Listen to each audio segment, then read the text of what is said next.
शाम to all of you, hope so you are fine and doing well. तो आज हमारा जो है small intestine and large intestine से रिलेटेड जो है वो सेकंड पार्ट है। इसमें जो है जो कुछ टॉपिक रह गए थे उसको हमने कवर करना है। फिर नेक्स्ट पार्ट में जो है हम इंशाल्लाह कोलोरेक्टल कैंसर को देखेंगे। तो विदाउट एनी डिले हम अपनी वीडियो स्टार्ट करते हैं। तो सबसे पहला हमारा टॉपिक है स्मॉल बोल परफोरेशन। तो स्मॉल बोल परफोरेशन इसकी कॉजेज क्या है? तो परफोरेशन का मतलब ये है कि आपकी जो स्मॉल इंटेस्टाइन की जो वॉल है उसमें जो है परफोरेशन या सुराख जो है वो क्रिएट हो जाना, ठीक है। तो वो जो आपकी स्मॉल इंटेस्टाइन के कंटेंट है वो बाहर लीक आउट हो जाते हैं, जिसकी वजह से आपको जो पेरिटोनाइटिस का करवा सकते हैं।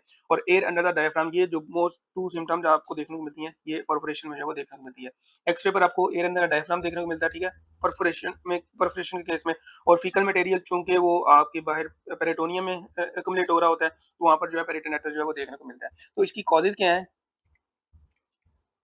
तो कॉजेज में ट्रोमेटिक कॉज हो सकती है, ठीक है।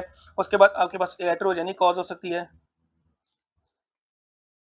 एट्रोजेनिक में यू आर परफॉर्मिंग ईआरसीपी, ठीक है।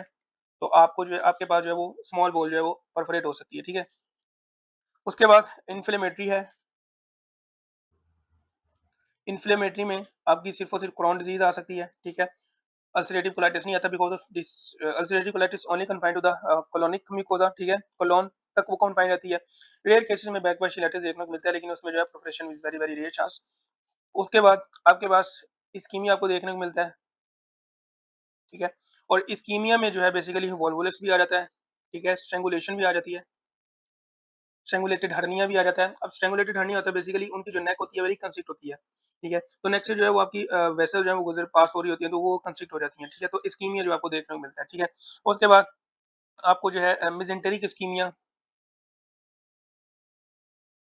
पिछली वीडियो में हमने मेसेंटेरिक इस्कीमिया को जो है वो अच्छे से एक्सप्लेन किया था, ठीक है। और उसके बाद जो मिसलेनियस काजेज आ सकती हैं, तो मिसलेनियस काजेज में जो आपके पास रेडिएशन एंट्राइटिस आ सकता है, ठीक है, कार्सिनोमा आ सकता है। उसके बाद जो है वो वर्म इन्फेक्शन आ सकता है, ठीक है। वर्म इन्फेक्शन होगा, डायलेशन होगी, ठीक है। स्मॉल इंटेस्टाइन का जो ल्यूमेन है वैसे ही as compare to large intestine वो कम होता है, ठीक है। तो वर्म इन्फेक्शन होगी तो वो डायलेट होता जाएगा, तो उसका एक पॉइंट जब पहुंचेगा जहां पर वो जो है परफोरेट हो जाएगा, ठीक है। क्लिनिकल फीचर्स क्या है इनके? तो क्लिनिकल फीचर्स में परफोरेशन होगी, ठीक है, परफोरेशन होगी तो पेरिटोनाइटिस हो गया। तो पेरिटोनाइटिस के जो है वो आपके पास सिम्टम्स इन पेशेंट में जो है आपको देखने को मिलेंगे। क्या देखने को मिलेंगे? रिजिडिटी देखने को मिल सकती है,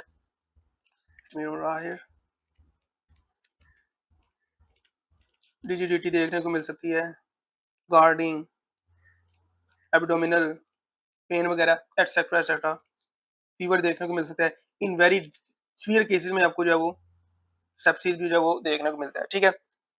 आप जब इन्वेस्टिगेशन करोगे तो इसके लिए एक्सरे ही इनफ है। तो एक्सरे पर जो है आप एयर अंडर द डायाफ्राम जो है वो देखोगे, ठीक है। तो ट्रीटमेंट की तरफ आ जाओ इसका। ट्रीटमेंट इसका ये है कि पेरिटोनाइटिस है, ये पेशेंट जो है वो फ्लूइड लॉस के साथ भी आपके पास प्रेजेंट करते हैं, तो आईवी फ्लूइड्स आपने देने हैं। पेरिटोनाइटिस है तो आपने एंटीबायोटिक्स देने हैं, ब्रोड स्पेक्ट्रम, ठीक है। उसके बाद आप एनजी से जो है वो एस्पिरेशन कर सकते हो। उसके बाद आपने पेशेंट में जो है वो यूरिनरी आउटपुट चेक करने के लिए फुलेस कैथराइजेशन लाजमी कर देंगे, ठीक है। और ये सारा ट्रीटमेंट करने के बाद चूंकि ये एक्यूट सिम्टम के साथ पेशेंट आपके पास प्रेजेंट करते हैं, तो इनका ट्रीटमेंट भी जो हमें एक्यूटली करना होता है। उसके बाद जो है हमने पेशेंट को जो रिससिटेट करना होता है, रिससिटेट करने के बाद स्टेबल करने के बाद फिर जो हमने सर्जिकली इसका करना होता है। And we have to go for exploratory laparotomy.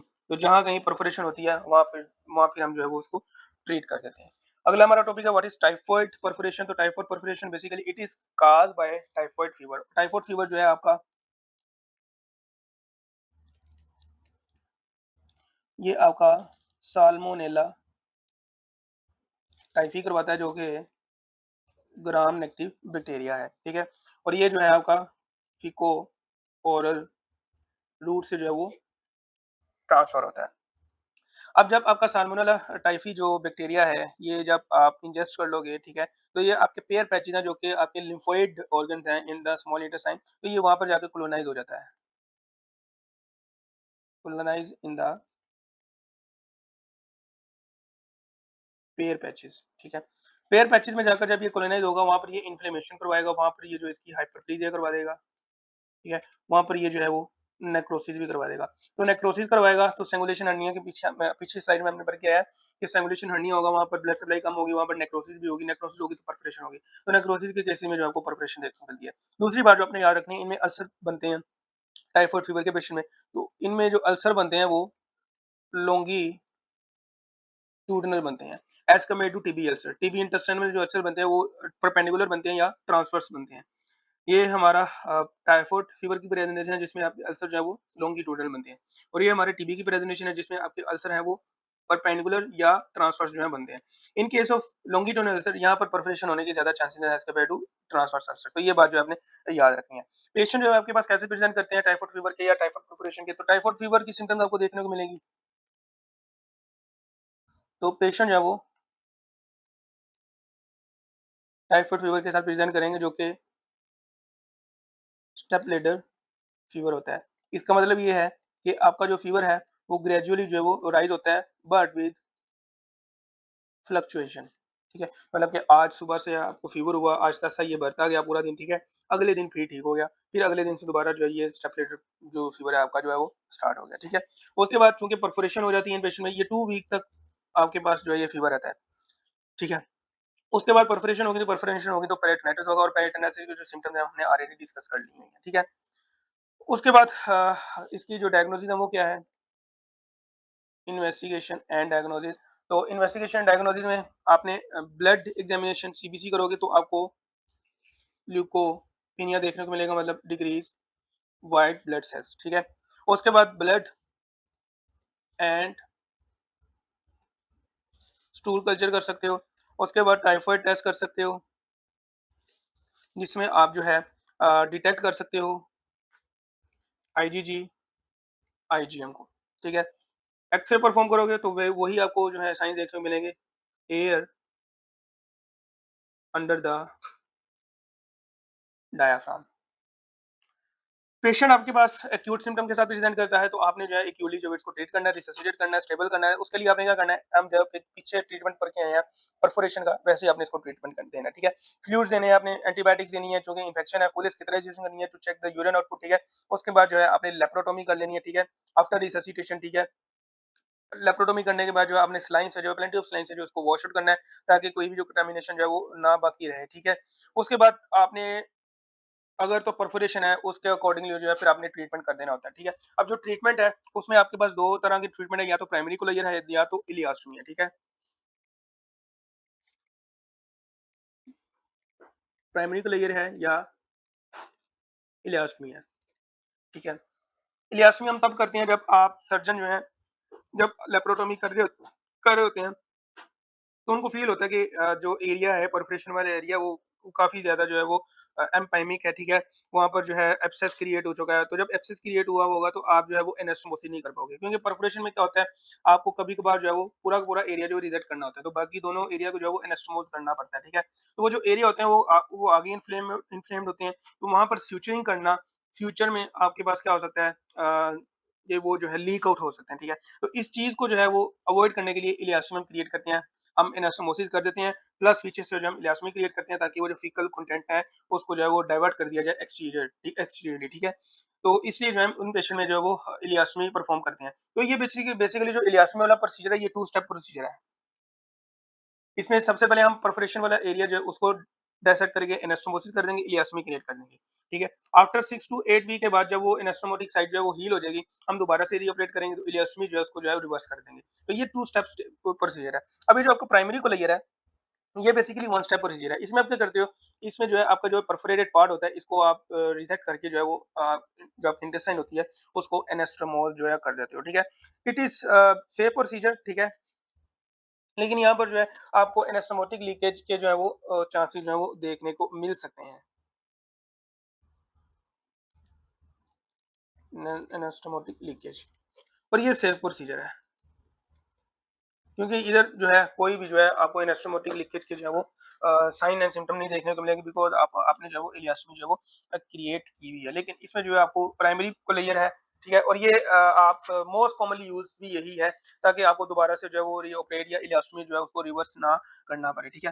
लेकिन जो पेशेंट हीमोडायनामिकली अनस्टेबल होते हैं, ठीक है? जिनमें सेप्सिस होता है, ठीक है? उनमें हमने जो है वो इलास्टोमी ही परफॉर्म करनी है, या इनास्टोमेटिक साइड पर जो है वो काफ़ी ज़्यादा इन्फ्लेमेशन है, तब भी जो है आपने इलास्टोमी परफॉर्म करनी है। हाँ, अगर पेशेंट स्टेबल है, ठीक है? एनास्टोमोटिक लीकेज वाला जो एरिया जहाँ पर चांसेस है कि लीकेज होगी, वो एरिया ठीक है, तो आपने जो है फिर प्राइमरी क्लोज़र कर देना है, ठीक है? तो लेकिन फिर भी कहीं न कहीं चांसेस है कि एनास्टोमेटिक लीकेज जो है वहाँ पर आपको देखने को मिलेगी, ठीक है? तो इसका एक एडवांटेज यही है कि सिर्फ़ एक मरतबा ही आपका ऑपरेशन होगा, लेकिन इसका डिसएडवांटेज ये है कि आपको जो है 2 स्टेप प्रोसीजर से गुज़रना पड़ता है, लेकिन ये सेफ प्रोसीजर है, ये कहीं न कहीं जो है आपको एनास्टोमेटिक लीकेज की जो वो सिम्पटम जो है वो करवा सकता है। तो जब ये सिम्पटम्स होगी तो ये डेंजरस है, पेरिटोनिटिस करवाएँगी, और किसी भी पेशेंट में एब्डोमिनल सर्जरी में अगर एनास्टोमेटिक लीकेज हो, एनास्टोमोटिक आपने एनास्टोमोसिस परफ़ॉर्म की हुई हो, तो उनमें मोस्ट कॉमन कॉज़ डेथ ही एनास्टोमेटिक लीकेज की वजह से होती है। तो ये बात जो है आपने याद रखनी है। तो ध्यान से आपने जो है वो प्रोसीजर सेलेक्ट करना है कि आया प्राइमरी को लेयर करना है या आपने जो है इलास्टोमी करनी है। लेकिन मोस्ट ऑफ द केसेस में आपको जो है यही डॉक्टर जो है परफ़ॉर्म करते हैं। अगला हमारा टॉपिक है व्हाट इज़ इंटेस्टाइनल ट्यूबरकुलोसिस। तो इंटेस्टाइनल ट्यूबरकुलोसिस बेसिकली आपको ट्यूबरकुलोसिस ही है, ठीक है? ये टीबी इन्फेक्शन ही है, जो कि आपकी इंटेस्टाइन को जो है वो इन्वॉल्व कर रहा होता है, ठीक है? मोस्ट कॉमनली जो आपकी साइट्स इन्वॉल्व होती हैं वो ileum, proximal colon and peritoneum जो है वो इन्वॉल्व होती हैं, ठीक है?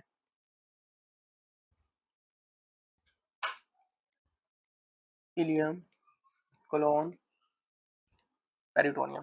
अब ये आपका इंटेस्टाइनल ट्यूबरकुलोसिस है, इट हैज़ 2 टाइप्स, ठीक है? एक तो आपकी जो है वो अल्सरेटिव ट्यूबरकुलोसिस है, जिसको हम अभी डिस्कस कर लेते हैं, अल्सरेटिव टीबी। अभी जो अल्सरेटिव टीबी है, इसमें से आपने पॉइंट्स याद रखने हैं, मैं पॉइंट को लेकर डिस्कस करूँगा। ये बेसिकली उन पेशेंट में होता है जो कि इम्यूनो कॉम्प्रोमाइज़ होते हैं, इम्यूनो कॉम्प्रोमाइज़ पेशेंट। दूसरी चीज़, इन पेशेंट में ऑलरेडी जो है पल्मोनरी टीबी आप हुआ हुआ होता है, पल्मोनरी टीबी इन पेशेंट में हुआ हुआ होता है, ठीक है?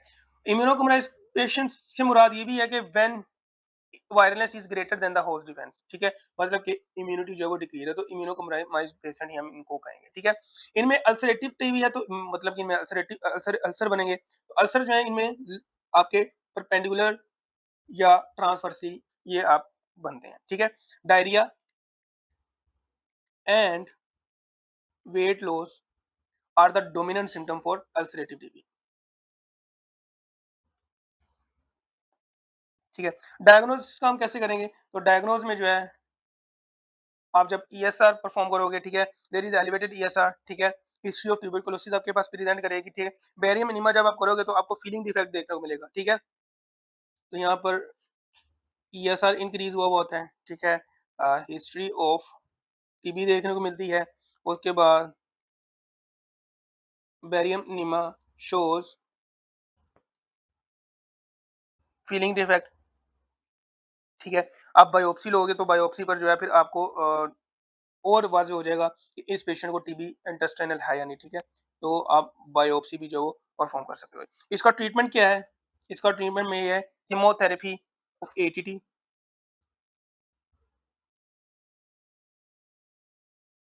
एंटी ट्यूबरकुलस थेरेपी जो है वो आपने देनी होती है अबाउट 9 टू 12 मंथ तक, ठीक है? और उसके बाद सर्जरी जो है वो रिक्वायर्ड होती है उन पेशेंट में जिनमें परफोरेशन हो जाए, क्योंकि अल्सरेशन है, ये नहीं कह सकते कि परपेंडिकुलर है, ट्रांसवर्स है, तो इसमें अल्सरेशन नहीं होगी। As compare to longitudinal ulcer, इनमें जो है वो कम चांसेस होते हैं परफोरेशन होने के, लेकिन हो सकती है। तो अगर परफोरेशन के साइन एंड सिम्पटम्स आ रहे हैं, ठीक है? या ऑब्स्ट्रक्शन के आ रहे हैं, तो सर्जरी जो है इसका ऑप्शन है, ठीक है? उसके बाद आ जाओ तो व्हाट इज़ हाइपरप्लास्टिक ट्यूबरकुलोसिस?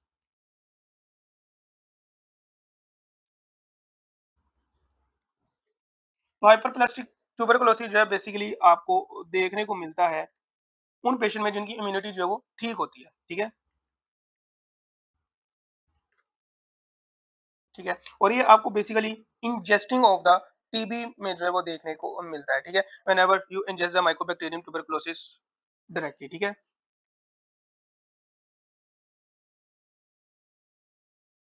लेकिन इन पेशेंट में ऑलरेडी पल्मोनरी टीबी होता है अल्सरेटिव टाइप में, ठीक है? इसलिए इम्यूनो कॉम्प्रोमाइज़ नहीं होते हैं, ठीक है? लेकिन ये उन पेशेंट में होता है जिनकी इम्यूनिटी भी ठीक होती है और ये डायरेक्टली जो है इंजेस्ट करते हैं माइकोबैक्टीरियम ट्यूबरकुलोसिस को, ठीक है?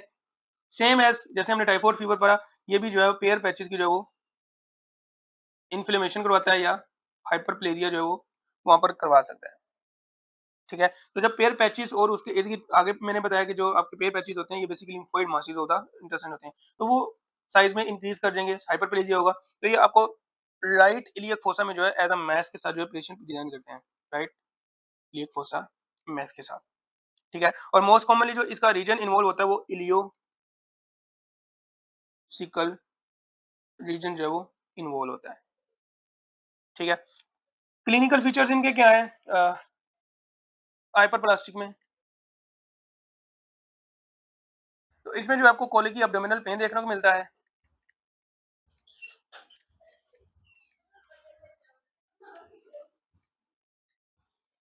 विद इंटरमिटेंट डायरिया,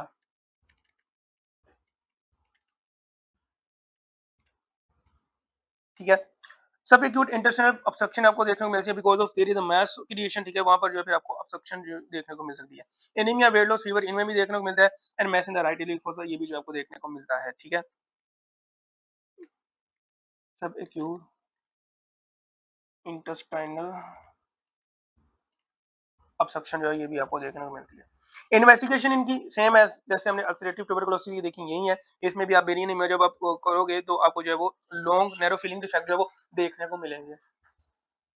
और डिफरेंशियल डायग्नोसिस के क्या है? डिफरेंशियल डायग्नोसिस यही है कि आपको कोलिक एब्डोमिनल पेन होती है, आपका इलियोसिकल जो एरिया है वो इन्वॉल्व होता है। तो आपको जो है वो क्रोन डिजीज़ के जो है वो डिफरेंशियल डायग्नोसिस देखने को मिल सकते हैं इसमें, ठीक है? अपेंडिकुलर मास क्योंकि यहाँ पर राइट इलियो फोसा मास के साथ पेशेंट प्रेज़ेंट करते हैं तो अपेंडिकुलर मास जो है वो आप मिमिक कर सकते हैं, ठीक है? तो ये भी एक डिफरेंशियल डायग्नोसिस है। इसका ट्रीटमेंट क्या है? तो ट्रीटमेंट इसका भी वही है, आपने जो एटीटी थेरेपी देनी होती है, ठीक है? उसके बाद जो है सर्जरी में भी रिक्वायर्ड इन अब्डक्शन और that is your all about from the intestinal tuberculosis. Surgery in case of perforation obstruction, ठीक है? So this is about intestinal tuberculosis। अगला हमारा टॉपिक है what is intestinal amoebiasis and it is a kind of infection जो कि आपके protozoa है इंटरमेबा histolytica उससे जो है वो आपको होता है, ठीक है? caused by एंटोमोeba हिस्टोलिटिका और ये contaminated फूड एंड ड्रिंक के जरिए जो है आपको देखने को मिलता है। contaminated drink and food. Pathogenesis की क्या है? पैथोजेनेसिस ये है कि जब आप एंटामोeba हिस्टोलिटिका की जो कंटामिनेटेड फूड या ड्रिंक होती है, आप जब इंजेस्ट करते हो, तो आपकी जो अमीबिक सिस्ट है, ये आपके इंटेस्टाइन तक जो है वो पहुँचते हैं, ठीक है? Cyst reaches intestine. जब ये सिस्ट इंटेस्टाइन में आपके पहुँच जाते हैं, तो ये ट्रोफोसाइट में जो कन्वर्ट हो जाते हैं। जब ये ट्रोफोसाइट में कन्वर्ट हो जाते हैं, तो ये जो है कोलोन तक जाते हैं। वहाँ पर ये जो है फ्लास्क शेप्ड अल्सर जो है वो प्रोड्यूस करते हैं, ठीक है? प्रोड्यूसेस फ्लास्क शेप्ड अल्सर और ये हॉलमार्क है एंटीमेबल एमएबीएसएस का, ठीक है? या एंटीमेबा हिस्टोलिटिका, ठीक है? तो ये बेसिकली आपके मोस्ट कॉमनली जो रीजन इन्वॉल्व होता है वो रेक्टोसिग्मोइड जंक्शन जो है इसकी मोस्ट कॉमन साइट है फॉलास्क शेप्ड अल्सर की। कौन सी? Rectosigmoid junction is the most common site, ठीक है? क्लिनिकल फीचर्स क्या है इसके? What are the clinical feature? तो एंटोमेमा हिस्टोलिटिका है, ठीक है? ये इन्वेड करता है, ठीक है? तो आपको जो है वो इंटरमिटेंट डिसेंट्री जो है आपकी बुक में डायरिया लिखा हुआ है लेकिन डिसेंट्री इंप्रेशन में जो हमें देखने को मिलता है। इंटर डिसेंट्री जो है वो देखने को मिलती है and that is foul smelling, ठीक है? तो यही मोस्ट कॉमन इनकी जो है प्रेजेंटेशन होती है इन पेशेंट में जो है वो आपको जो है वो फाउल स्मेलिंग डिसेंट्री या कभी-कभार आपको जो है वो डायरिया भी जो है विदाउट अगर तो परफोरेशन या अल्सरेशन सीवियर ना हुई हो तो फिर आपको जो है वो डायरिया खाली देखने को मिलता है लेकिन फाउल स्मेलिंग जो है ये लाज़मी होता है और ये इनकी जो है वो मेन सिम्पटम है, ठीक है? एब्डोमिनल क्रैम्प्स इन पेशेंट में देखने को मिल सकते हैं, ठीक है? और बस ये कुछ। उसके बाद डायग्नोसिस पर आ जाओ, तो इसका डायग्नोसिस क्या है? इसका डायग्नोसिस यही है कि स्टूल एग्जामिनेशन, ठीक है? Serological test, PCR, polymerase chain reaction test, ठीक है? सिग्मोइडोस्कोपी आप कर सकते हो, तो ये सारा डायग्नोसिस है, ठीक है। ट्रीटमेंट पर आ जाओ, तो हमारी मशहूर ज़माना ड्रग है मेट्रोनिडाज़ोल, ठीक है, जो कि हम मोस्ट ऑफ द जो है ये जो प्रोटोज़ोल इन्फेक्शन होते हैं इनमें जो है वो यूज़ करते हैं, ठीक है। And there is one another drug जिसका नाम है डायलोक्सानाइट फ्यूरोएट।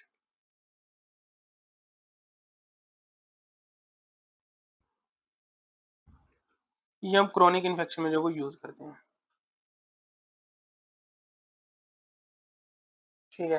So this is all about from the intestinal amoebiasis. इसका सर्जिकल ट्रीटमेंट यही है कि अगर परफोरेशन हो जाए तो हम इसको एज़ अ परफोरेशन जो है वो ट्रीटमेंट देते हैं। अल्सरेशन हो जाए, ज़ाहिर बात है अल्सरेशन होगी, परफोरेशन होने के चांसेस हैं, तो हम जो है इसको एज़ अ फिर परफोरेशन जो है वो ट्रीट करते हैं। उसके बाद आ जाओ हमारा है हिर्शस्प्रंग डिजीज़, और हिर्शस्प्रंग डिजीज़ जो है बेसिकली इंटेस्टाइनल ऑब्स्ट्रक्शन का भी केस टॉपिक है, ठीक है। तो इसको वहाँ पर भी जो है एक मरतबा देखेंगे। What is Hirschsprung disease? Basically ये कंजेनिटल डिजीज है। इसमें क्या होता है कि there is absence of ganglion cell in the neural plexus of intestinal wall. जो आपकी वेगल ट्रंक होती है वहां पर जो है वेगल ट्रंक हाइपरट्रोफाइड हो जाती है ड्यू बिकॉज ऑफ वहां पर जो है न्यूरल माइग्रेशन नहीं हुई होती। तो अगर सिंपल अल्फाज में कहूँ, कंजेनिटल कंडीशन होती है जिसमें आपके absence of ganglion cells in the neural plexus of intestinal wall जो है वो देखने को मिलती है। क्यों देखने को मिलती है? Because of there is a failure of the migration of the vagal neural crest cells into the developing gut. Failure of migration of neural crest cells in the developing gut, ठीक है। 75% केसेस में जो most common site involve होती है वो आपकी rectum and sigmoid है, और you can say recto sigmoid colon, recto sigmoidal site is most common, ठीक है। क्लिनिकल फीचर्स क्या है? लेट प्रेजेंटेशन में यानी कि अर्ली प्रेजेंटेशन में, ठीक है। तो सबसे पहले तो देखो कि अर्ली प्रेजेंटेशन किन पेशेंट में जो देखने को मिलेगी। तो अर्ली प्रेजेंटेशन आपको जो वो चिल्ड्रन में देखने को मिले, नियोनेट्स में देखने को मिलेंगी, सॉरी, ठीक है। तो क्या देखने को मिलेगी? Delayed passage of the meconium, ठीक है। दूसरी आपको देखने को मिल सकती है डिस्टेंशन ऑफ द एब्डोमेन, क्योंकि गैंग्लियन एब्सेंट होते हैं। तो डिस्टल टू द गैंग्लियन जो है वो आपको जो है वो पैसेज, सारी बात है वहाँ पर फीसिस पास नहीं हो रहे, तो जो delayed passage of the meconium देखने को मिलती है, ठीक है। तो for example this is your intestine, ठीक है। तो जब ये वाला एरिया जो है वो यहाँ पर गैंग्लियन नहीं है तो ये कंस्ट्रिक्ट हो जाएगा, ठीक है। जब कंस्ट्रिक्ट हो जाएगा तो जो खाना है, फूड है, वो एक्युमुलेट होना शुरू हो जाएगा। एक्युमुलेट होना शुरू होगा तो डिस्टेंशन आपको देखने को मिलेगी। तो डिस्टेंशन देखने को मिलेगी।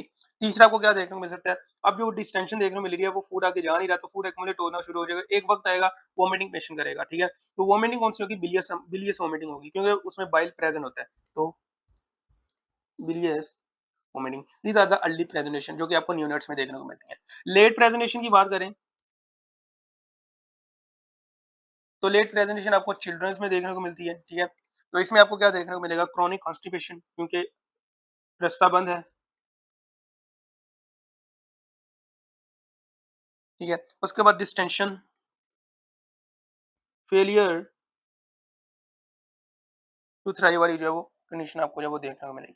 जब आप डायग्नोज़ करते हो इन पेशेंट में, ठीक है, जब बायोप्सी लेते हो, ठीक है, तो आपको जो है full thickness and rectal biopsies it is an investigation choice,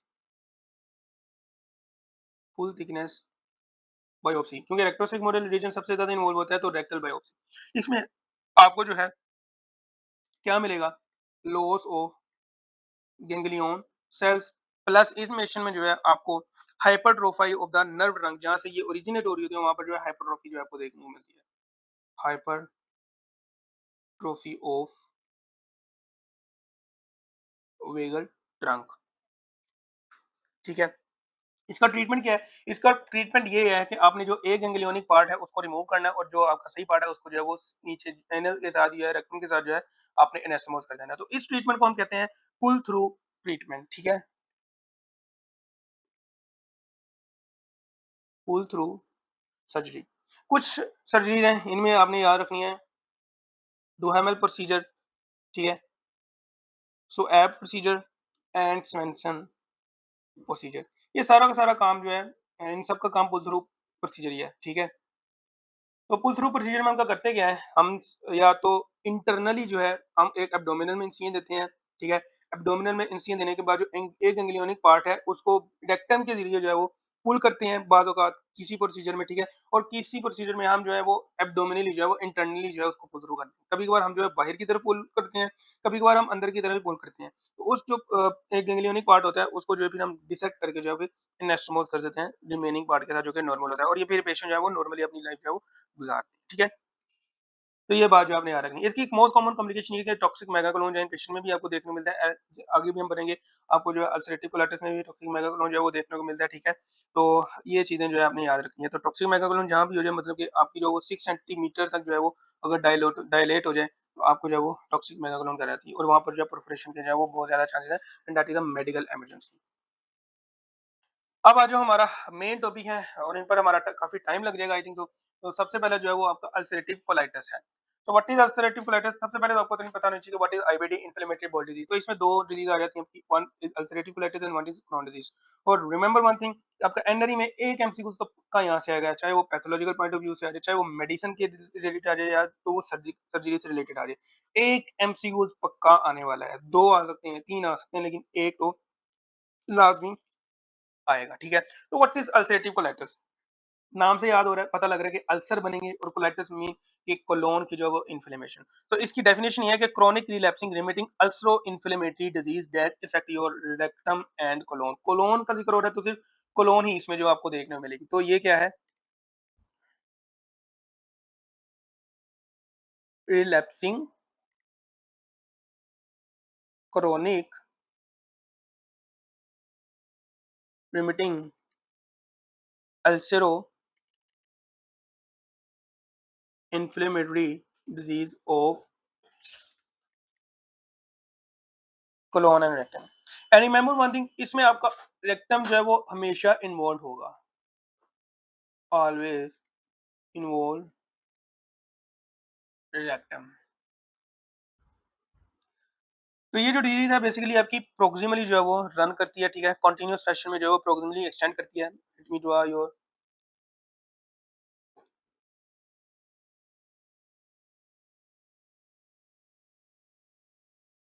colon. तो आपका जो है रेक्टम जो है वो लाजमी इन्वॉल्व होगा, ठीक है? अल्सरेटिव कोलाइटिस के हर केस में। तो ये जो डिजीज है ये एक्सटेंड करती है प्रोक्सिमली, ठीक है? ये आपके यहाँ तक भी कर सकती है, ये यहाँ तक भी कर सकती है, ठीक है? ये वाला एरिया भी पर कर सकती है, ठीक है? यहाँ पर आपकी इलियम जो है स्टार्ट हो जाती है, इलियोसिकल वेल्व है, तो ये बैकवॉश इलियटस भी जो है वो करवा सकती है, ठीक है? तो ये बात जो आपने याद रखनी है। इसकी इटियोलॉजीज़ क्या है, और इसकी जेनेटिक्स क्या है? साथ में हम जेनेटिक्स को भी जो है वो देखेंगे, और इसकी एसोसिएशंस क्या है वो भी हम जो है वो देखेंगे, ठीक है? तो ऑटोइम्यून डिजीज़ है ये,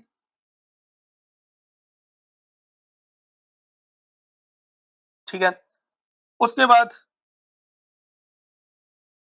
मोस्ट ऑफ द पेशेंट जो है आपके पास प्रेज़ेंट करते हैं, उनकी एज जो है वो 20 टू 40 एज होती है, ठीक है? Smoking and appendectomy have protective role. तो स्मोकिंग का एक फ़ायदा है कहीं न कहीं, ठीक है? या आपके पास इसकी एक और एटियोलॉजी है कि आपके जो म्यूकोज़ल बैरियर है, वो डिक्रीज़ हो जाता है, defective mucosal barrier.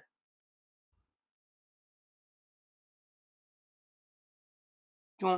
Because there is a decrease mucin production cells, ठीक है? उसके बाद ये जो है इनमें पी अंक का अबाउट 75% जो है वो देखने को मिलता है। ये आपने याद रखना है, और इसमें जो वो अस्का एब्सेंट होता है, as compare to crown disease जिसमें अस्का जो है प्रेज़ेंट होता है, और पी अंक का जो है वो प्रेज़ेंट होता है, लेकिन वेरी रेयरली जो है वो प्रेज़ेंट होता है। तो ये बात याद रखनी है कि पी अंक is associated with ulcerative colitis, and 75% of the cases में आपको ये देखने को मिलता ही मिलता है, ठीक है? इसकी पैथोलॉजी बड़ी ईज़ी है, मैंने ऑलरेडी बता दिया है कि आपके रेक्टम को इन्वॉल्व करेगा ही करेगा। ये एक्सटेंड करता है प्रोक्सिमली फैशन में, ठीक है? एक्सटेंड करता है, कहाँ तक एक्सटेंड करता है उसके अकॉर्डिंग जो है हम इसको नाम दे देते हैं, ठीक है? उसके बाद ये क्या करता है कि इन सीवियर केसेस में क्या करता है कि फीकल मटीरियल की जो है वो कंटामिनेशन हो जाती है, that will result in the shutdown of the neuromuscular junction, ठीक है? तो जब न्यूरोमस्कुलर जंक्शन की शटडाउन हो जाएगी तो ये फिर एरिया जो है वो जैसे हमने स्पंज डिजीज़ में पढ़ा कि एक गैंग्लियन हो जाता है, ठीक है? तो यहाँ पर जो है वो फिर कॉन्ट्रैक्शन वगैरह नहीं होती, रिलैक्सेशन वगैरह नहीं होती। रिलैक्सेशन नहीं होगी तो वो कंस्ट्रिक्ट रहेगा, वहाँ पर एक्युमुलेशन होना शुरू हो जाएगी। तो that will lead to the toxic dilation of the colon, ठीक है? जब ये toxic dilation of the colon 6 centimetre से ज़्यादा हो जाए, इसको हम कहते हैं टॉक्सिक मेगा कोलोन, और ये इमरजेंसी कंडीशन है। ये हमने सर्जिकली इसको जो वो ट्रीट करना होता है, वरना ये पेशेंट की जो है वो डेथ हो जाती है, ठीक है? माइक्रोस्कोपिकली जब हम देखते हैं तो इसके हमें फीचर देखने को मिलते हैं, हमें क्रिप्ट एब्सेस जो देखने को मिलते हैं, अल्सरेटिव डिजीज़ है, तो उनमें जो है इन्फ्लेमेटरी सेल्स, ठीक है? हमें देखने को मिलते हैं, वो जो क्रिप्स बने होते हैं, फॉर एग्जांपल इस तरह क्रिप्स बने होते हैं, और क्रिप्ट एब्सेस हमें जो है वो देखने को मिलता है इन पेशेंट्स में, इन्फ्लेमेटरी सेल्स, ठीक है? उसके बाद आ जाओ तो इसके क्लिनिकल फीचर्स क्या हैं, ठीक है? तो फर्स्ट प्रेजेंटिंग सिम्पटम जो इन पेशेंट में है वो है bloody diarrhoea.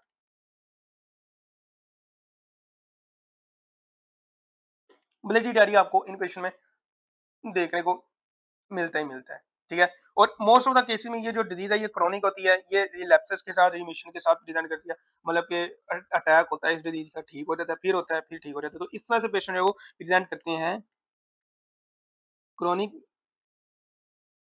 Present with relapses and remissions, ठीक है? अब जो बात याद रखनी है वो ये रखनी है कि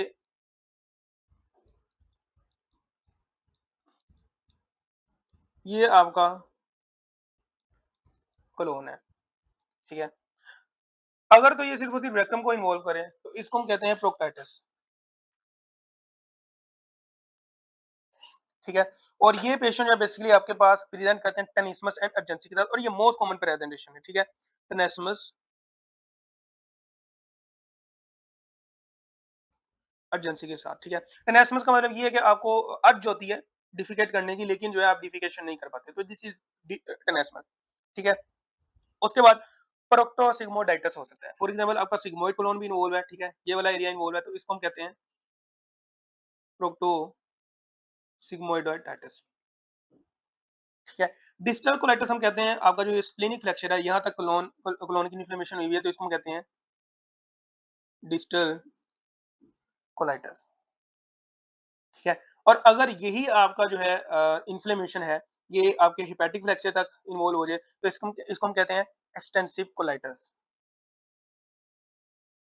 ठीक है? और यही जो है आपकी इन्फ्लेमेशन सीकल रीजन तक हो जाए, ठीक है? पूरा का पूरा कोलोन इन्वॉल्व हो जाए, तो इसको हम कहते हैं पूरा-पूरा हो गया, तो हम इसको कहते हैं पैन कोलाइटिस, ठीक है? और अगर ये इलियम को इन्वॉल्व कर ले, ठीक है? तो इसको हम कहते हैं बैक वॉश इलियाटिस, ठीक है? और ये फिर काफ़ी सीवियर मामला हो जाता है, ठीक है? जो left sided and total colitis के सिम्पटम्स आती हैं, मतलब कि पैन कोलाइटिस में सिम्पटम्स आती हैं, आपको उसमें ब्लडी डायरिया देखने को मिल सकते हैं,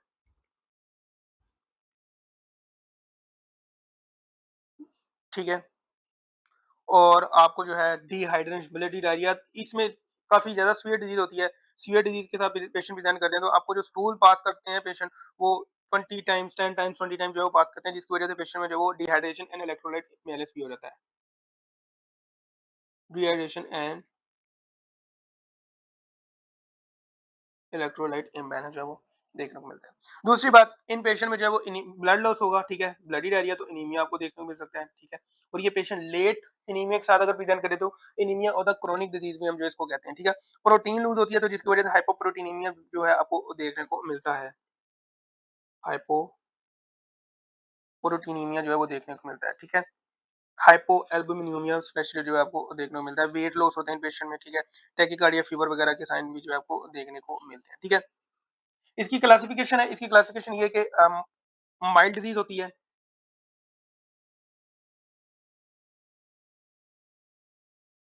तो यहाँ पर मैं लिख रहा हूँ कि माइल्ड डिज़ीज़ होती है। माइल्ड डिज़ीज़ में क्या होता है कि बेसिकली आपके फ्यूअर देन 4 स्टूल जो है आप पास करते हो। Fewer than 4 stools per day, ठीक है? मॉडरेट डिज़ीज़ में क्या होता है, आप जो स्टूल पास करते हो वो मोर देन, सॉरी इसमें लेस देन मैंने बताना था, लेस देन 4 स्टूल है और इसमें मोर देन 4 स्टूल्स हैं, ठीक है? और सीवियर में क्या होता है, सीवियर में बेसिकली 6 तक जो है वो आप स्टूल पास कर सकते हो, स्टिक से 6 या 6 है, ठीक है? और फुलमिनेंट टाइप में क्या होता है, that is very, very severe. इसमें आप जो है मोर देन 10 स्टूल जो है पास करते हो, ठीक है? और इन पेशेंट में ज़ाहिर बात है ब्लडी डायरिया, तो इन पेशेंट में आपको ब्लड ट्रांसफ्यूजन रिक्वायर्ड होती है इन केस ऑफ फुलमिनेंट, ठीक है? कॉम्प्लिकेशंस इनकी क्या है? अल्सरेटिव कोलाइटिस की। तो कॉम्प्लिकेशन में पहली कॉम्प्लिकेशन टॉक्सिक डायलेशन, जो कि टॉक्सिक मेगाकोलोन हो जाता है। वो क्यों हो जाता है? वो इसलिए हो जाता है कि फीकल कंटामिनेशन हो जाती है। कंटामिनेशन के बाद जो आपका न्यूरोमस्कुलर जंक्शन है वो ट्रैप हो जाता है, वो फंक्शन नहीं कर पाता, तो कंस्ट्रिक्शन रह जाती है। तो डायलेशन होगी जो टॉक्सिक मेगाकोलोन आपको जो है वो देखने को मिलेगा, जिसमें आपका जो डायामीटर है वो 6 सेंटीमीटर से ज़्यादा हो जाता है। इसको हम कहते हैं टॉक्सिक मेगाकोलोन, ठीक है? टॉक्सिक मेगाकोलोन होगा, उसके बाद अगर मेगाकोलोन बन गया तो आपको जो है वो परफोरेशन जो है वो भी देखने को मिलेगी, and perforation is your grave complication. Grave complication से मुराद कि ये हाफ ऑफ द पेशेंट को कब्र तक पहुंचा देती है, ये वाली जो कॉम्प्लिकेशन है, इस वजह से हम ग्रेव कॉम्प्लिकेशन भी जो है वो कहते हैं, ठीक है? Severe haemorrhage it is uncommon, ठीक है? ब्लडी डायरिया होता है लेकिन हेमरेज जो है वो आपको इतना नहीं देखने को मिलता, तो दैट इज अनकॉमन, ठीक है? तो उसके बाद कैंसर एसोसिएट होता है इनमें, अबाउट 3.5% जो है वो रिस्क बढ़ जाता है इनमें कोलोरेक्टल कैंसर का, और कोलोन का कैंसर ज्यादा, ठीक है, एज कम्पेयर टू रेक्टम, ठीक है? एक्स्ट्रा इंटेस्टाइनल मैनिफेस्टेशन में क्या है, वो आपको क्रोन डिजीज में भी देखने को मिलेंगी, तो मैं यही बता देता हूँ ताकि आप दोबारा जो है वो नहीं बतानी पड़े मुझे। एक्स्ट्रा इंटेस्टाइनल मैनिफेस्टेशन, तो इसका निमोनिक है अ पाई सैक, ठीक है? आ से याद रखना है, ए से आपने याद रखना है एप्थस अल्सर, ठीक है? पी से आपने याद रखना है, आप याद रख सकते हो पायोडर्मा गैंग्रियोनोजम, याद रख सकते हो आप, पॉली आर्थराइटिस याद रख सकते हो, पॉली आर्थरेल्जिया, पायोडर्मा गैंग्रियोनोदम, ये आपको पिक्चर में नजर आ रहा है, this is a case of pyoderma gangrenosum. इसमें क्या होता है कि इन्फ्लेमेशन होती है, इन्फ्लेमेशन जब होगी वो थोड़ी सी डीप इन्फ्लेमेशन होती है, ठीक है? तो वो जो है वो पस क्रिएट करवा सकती है, तो यहाँ पर आप देख सकते हो कि आपको पस जो है वो देखने को मिल सकता है, दिस इज पायोडर्मा एंड गैंग्रियोनोदम, ठीक है? उसके बाद आई से जो आप याद रखोगे वो आई राइटस याद रखोगे, ठीक है? ठीक है? उसके बाद ई से जो है आपने याद रखना है, ई से हमारा था एरिथमाटोडोजम, ठीक है? तो ये आपके रिदमानोडोज़म है। ये बेसिकली इन्फ्लेमेटरी रैशेज़ होते हैं जो कि आपके शिन्स पर जो है मोस्ट कॉमनली जो देखने को मिलते हैं। these are the रिदमानोडोज़म, ठीक है? उसके बाद एस से जो है आपने याद रखना है सैक्रोलाइटिस हो सकता है, ठीक है? सैक्रोलोजिंग कोलांजाइटिस, और ये अबाउट 70% जो केसेज़ होते हैं, उनमें आपको देखने को मिलता है अल्सरेटिव कोलाइटिस के पेशेंट में, ठीक है? तो ये भी बात जो है आपने सैक्रोलोजिंग कोलांजाइटिस वाली जो है वो याद रखनी है, ठीक है? उसके बाद ए से जो आपने याद रखना है वो क्या याद रख सकते हो? आर्थराइटिस एनकाइलोजिंग स्पॉन्डिलाइटिस, ठीक है?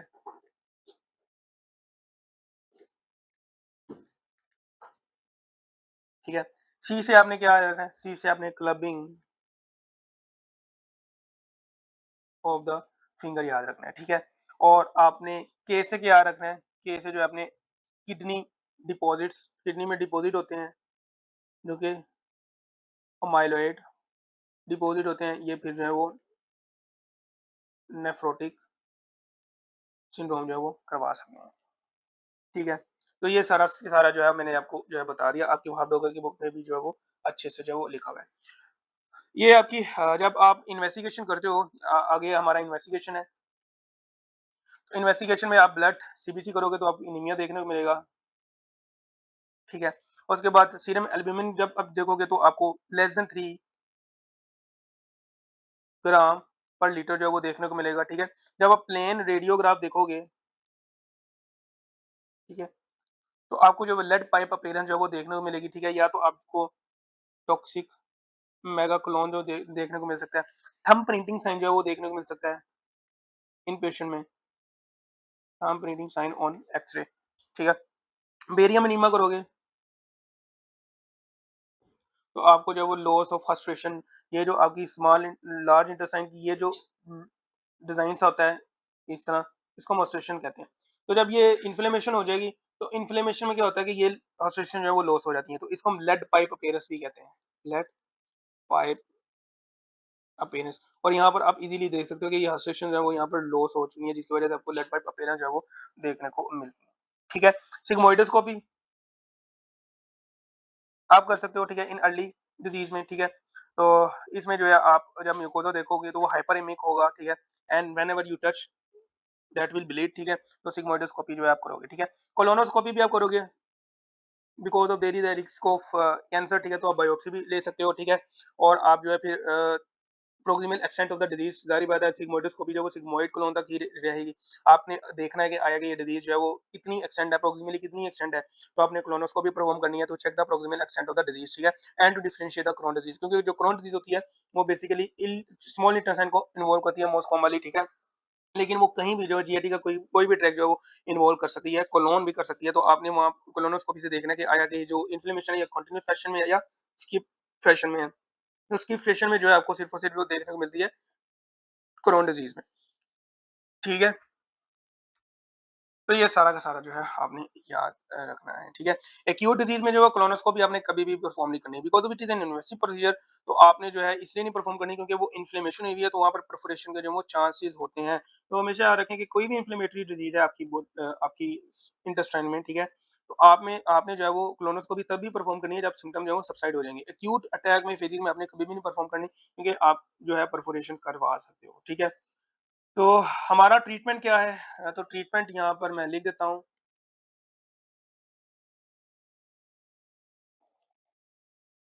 What is the treatment? तो ट्रीटमेंट जो है मेडिकल ट्रीटमेंट भी है, इसलिए ये जो आपका टॉपिक है ये मेडिसिन में भी कवर होता है, ये आपका जो है सर्जरी में भी जो है वो कवर होता है, ठीक है? तो ट्रीटमेंट में हमने सबसे पहले तो आप कर सकते हो कि एंटी इन्फ्लेमेटरी एजेंट्स दे सकते हो आप,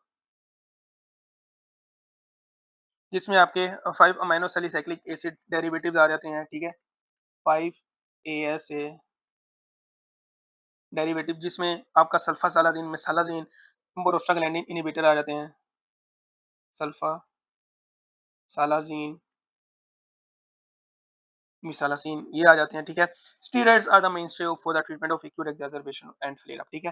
तो steroids are the mainstay of treatment acute phase में, ठीक है? मतलब कि drug of choice for acute phases in ulcerative colitis is your steroids, ठीक है?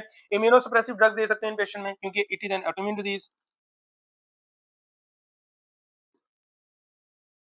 तो इम्यूनोसप्रेसिव ड्रग में एज़ाथियोप्रिन आ सकती है, साइक्लोस्पोरिन आ सकती है एंड रिसेंटली जो है आपकी मोनोक्लोनल एंटीबॉडीज जो है वो आप जो है वो यूज़ कर सकते हो to maintain the remission and as a steroid sparing agent, ठीक है? तो एज़ाथियोप्रिन आ सकता है, ठीक है?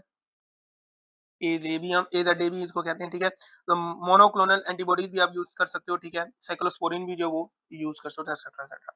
अब आपने ट्रीटमेंट करना है अकॉर्डिंगली। आया पेशेंट को जो माइल्ड डिजीज़ है, सीवियर है या फुलमिनेंट डिजीज़ है। तो माइल्ड के लिए जो है यहाँ पर मैं लिख रहा हूँ फॉर माइल्ड, ठीक है? आपने पेशेंट को जो है वो टॉपिकल मेसालासिन जो है वो प्रेफ़र करने हैं। टॉपिकल मेसालासिन माइल्ड, ठीक है? अगर लेफ्ट साइडेड डिज़ीज़ है, ठीक है? लेफ्ट साइड कोलन इन्वॉल्व है, ठीक है? मेसालासिन के साथ जो है आप ओरल अमाइनो सैलिसाइक्लिक एसिड जो है, जो ओरल जो है फिर आप वो आप जो है परफ़ॉर्म कर दे सकते हो, ठीक है? मेसालासिन आप तभी दे सकते हो टॉपिकली जब जो आपकी जो डिज़ीज़ है वो रेक्टम सिग्मोइड तक जो है वो डिज़ीज़ है, ठीक है? अगर एक्सटेंड की हुई है तो फिर आप जो है वो ओरल प्रेफ़र करोगे, ठीक है? उसके बाद आप पेशेंट में जो वो सिस्टेमिक स्टेरॉइड्स भी दोगे, प्रेडनिसोलोन दोगे, ठीक है? When disease does not respond to the A5 ASA, ठीक है? Steroids adds when not responding to 5 ASA, ठीक है? जब डिजीज़ रिमीट हो जाए, ठीक है? रिमिशन हो जाए, फिर आपने लॉन्ग टर्म मेंटेनेंस थेरेपी इन पेशेंट में करनी ही करनी होती है वाया मिसालाजिन, जीन डेली डोज, ठीक है? क्योंकि ऑटोइम्यून डिजीज़ है, ये दोबारा आप दवाई छोड़ोगे तो दोबारा से जो आपको देखने को मिलेगी ही मिलेगी, ठीक है? अच्छा, जब आप स्टेरॉइड्स देने हैं तो एक बात याद रखनी है कि स्टेरॉइड्स को आपने जो है वो ग्रेजुअली वो टेपर करना है, ठीक है? इसकी डोज़ है वो कम करते जाना है, जब इम्प्रूवमेंट आपको देखने को मिलेगी तो आपने स्टेरॉइड्स को जो है वो टेपर करना है, ताकि आपको जो है फिर फ्यूचर में जो एडिसोनियम क्राइसिस वगैरह-वगैरह जो है वो इस तरह की कॉम्प्लिकेशन जो है वो ना हो, आपका जो एड्रेनल ग्लैंड है वो मुकम्मल ही तौर पर जो है स्टेरॉइड्स बनाना ना छोड़ दे, ठीक है? तो ये हमने ऑलरेडी इस चीज़ को है वो कवर कर लिया हुआ है एंडोक्राइन सर्जरी के लेक्चर में, तो आप उसको देख लेना। उसके बाद आ रहे हो तो मॉडरेट टू मॉडरेट का भी यही ट्रीटमेंट है। सीवियर केसेज़ में आपने क्या करना होता है, फॉर सीवियर केसेज़ जो है आपने हाई डोज़ेज़ जो है वो हाइड्रोकोर्टिज़ोन देनी होती है, आईवी हाइड्रोकोर्टिज़ोन जो है वो देनी होती है, ठीक है? आपने एएसए टॉपिकल जो है टॉपिकल एएसए भी देने होते हैं, आपने जो है फिर आईवी एएसए वो भी देने होते हैं फॉर इन सीवियर सिम्पटम्स, ठीक है? उसके बाद जो है आपने अगर इम्प्रूवमेंट नहीं होती, ठीक है? आफ्टर 3 टू 5 डेज़ आप ये ट्रीटमेंट देने के बाद जो है इम्प्रूवमेंट नहीं होती, तो फिर जो है आपने पेशेंट को जो है वो इम्यूनोसप्रेसिव थेरेपी के साथ भी जो है वो ट्रीट करना है, ठीक है? अगर उसके बाद भी जो है वो आपके पास पेशेंट नहीं ठीक होता, तो फिर आपने जो है फिर fulminant colitis as a fulminant colitis जो है इसको फिर जो है वो ट्रीट करना है और फिर इसमें जो आप सर्जरी कर सकते हो, ठीक है? तो सर्जरी में आपने क्या करना है, सर्जरी में बेसिकली आपके जो प्रोसीजर आपके पास है सर्जरी में, वो है रिस्टोरेटिव प्रोक्टोकोलेक्टमी, ठीक है? और ये बेसिकली आप क्या करते हो, आप जो है प्रोक्टोकोलेक्टमी विद इलियो एनल पोज जो है वो करते हो। इसको बेसिकली हम ये भी कहते हैं प्रोक्टोकोलेक्टमी प्लस इलियो एनल पाउच, ठीक है? तो इलियो एनल पाउच जो है बेसिकली हम जे शेप का क्रिएट करते हैं, लाइक दिस इज़ हमने ये हम जो है वो पाउच बनाते हैं, this is J shape pouch, ठीक है? तो इस तरह की सर्जरी जो है हम परफॉर्म करते हैं। इसकी जो है वो कॉम्प्लिकेशंस क्या है? कॉम्प्लिकेशन जो है इसकी पेल्विक एब्सेस बन सकता है, ठीक है? इस ट्रीटमेंट में, ठीक है? पाउचाइटिस, ये जो पाउच बनाया है इसकी इन्फ्लेमेशन हो सकती है, ठीक है? स्मॉल बाउल ऑब्स्ट्रक्शन आपको देखने को मिल सकती है, पाउच वेजाइनल ऑब्स्ट्रक्शन आपको जो वो देखने को मिल सकती है। तो ये सारी की सारी जो है इसकी कॉम्प्लिकेशंस हैं, ठीक है? इसकी प्रोग्नोसिस भी आपको पता होनी चाहिए कि अगर तो डिज़ीज़ जो है वो only confined to the left colon है, तो प्रोग्नोसिस बेटर है, ठीक है? अगर ये जितना एरिया कोलोन का जो है इन्वॉल्व करेंगी, ठीक है? उतनी ज़्यादा इसकी जो प्रोग्नोसिस है वो वर्स्ट होती जाएँगी, ठीक है? कुछ केसेज़ में जो है वो टेम्परेरी इलेक्टोमी जो रिक्वायर्ड होती है, ताकि जो ये जो पोचाइटिस है या हमने जो भी एनास्टोमोसिस की हुई है, ये हील हो जाए। हील होने के बाद जो है 6 टू 4 वीक या 6 टू 8 वीक के दौरान फिर जो है दोबारा इलेक्टोमी को जो है वो रिवर्स कर देते हैं, ठीक है? लेकिन कभी-कभार जो है आपको एक और प्रोसीजर है, एक ये प्रोसीजर है, एक है प्रोक्टोकोलेक्टमी प्लस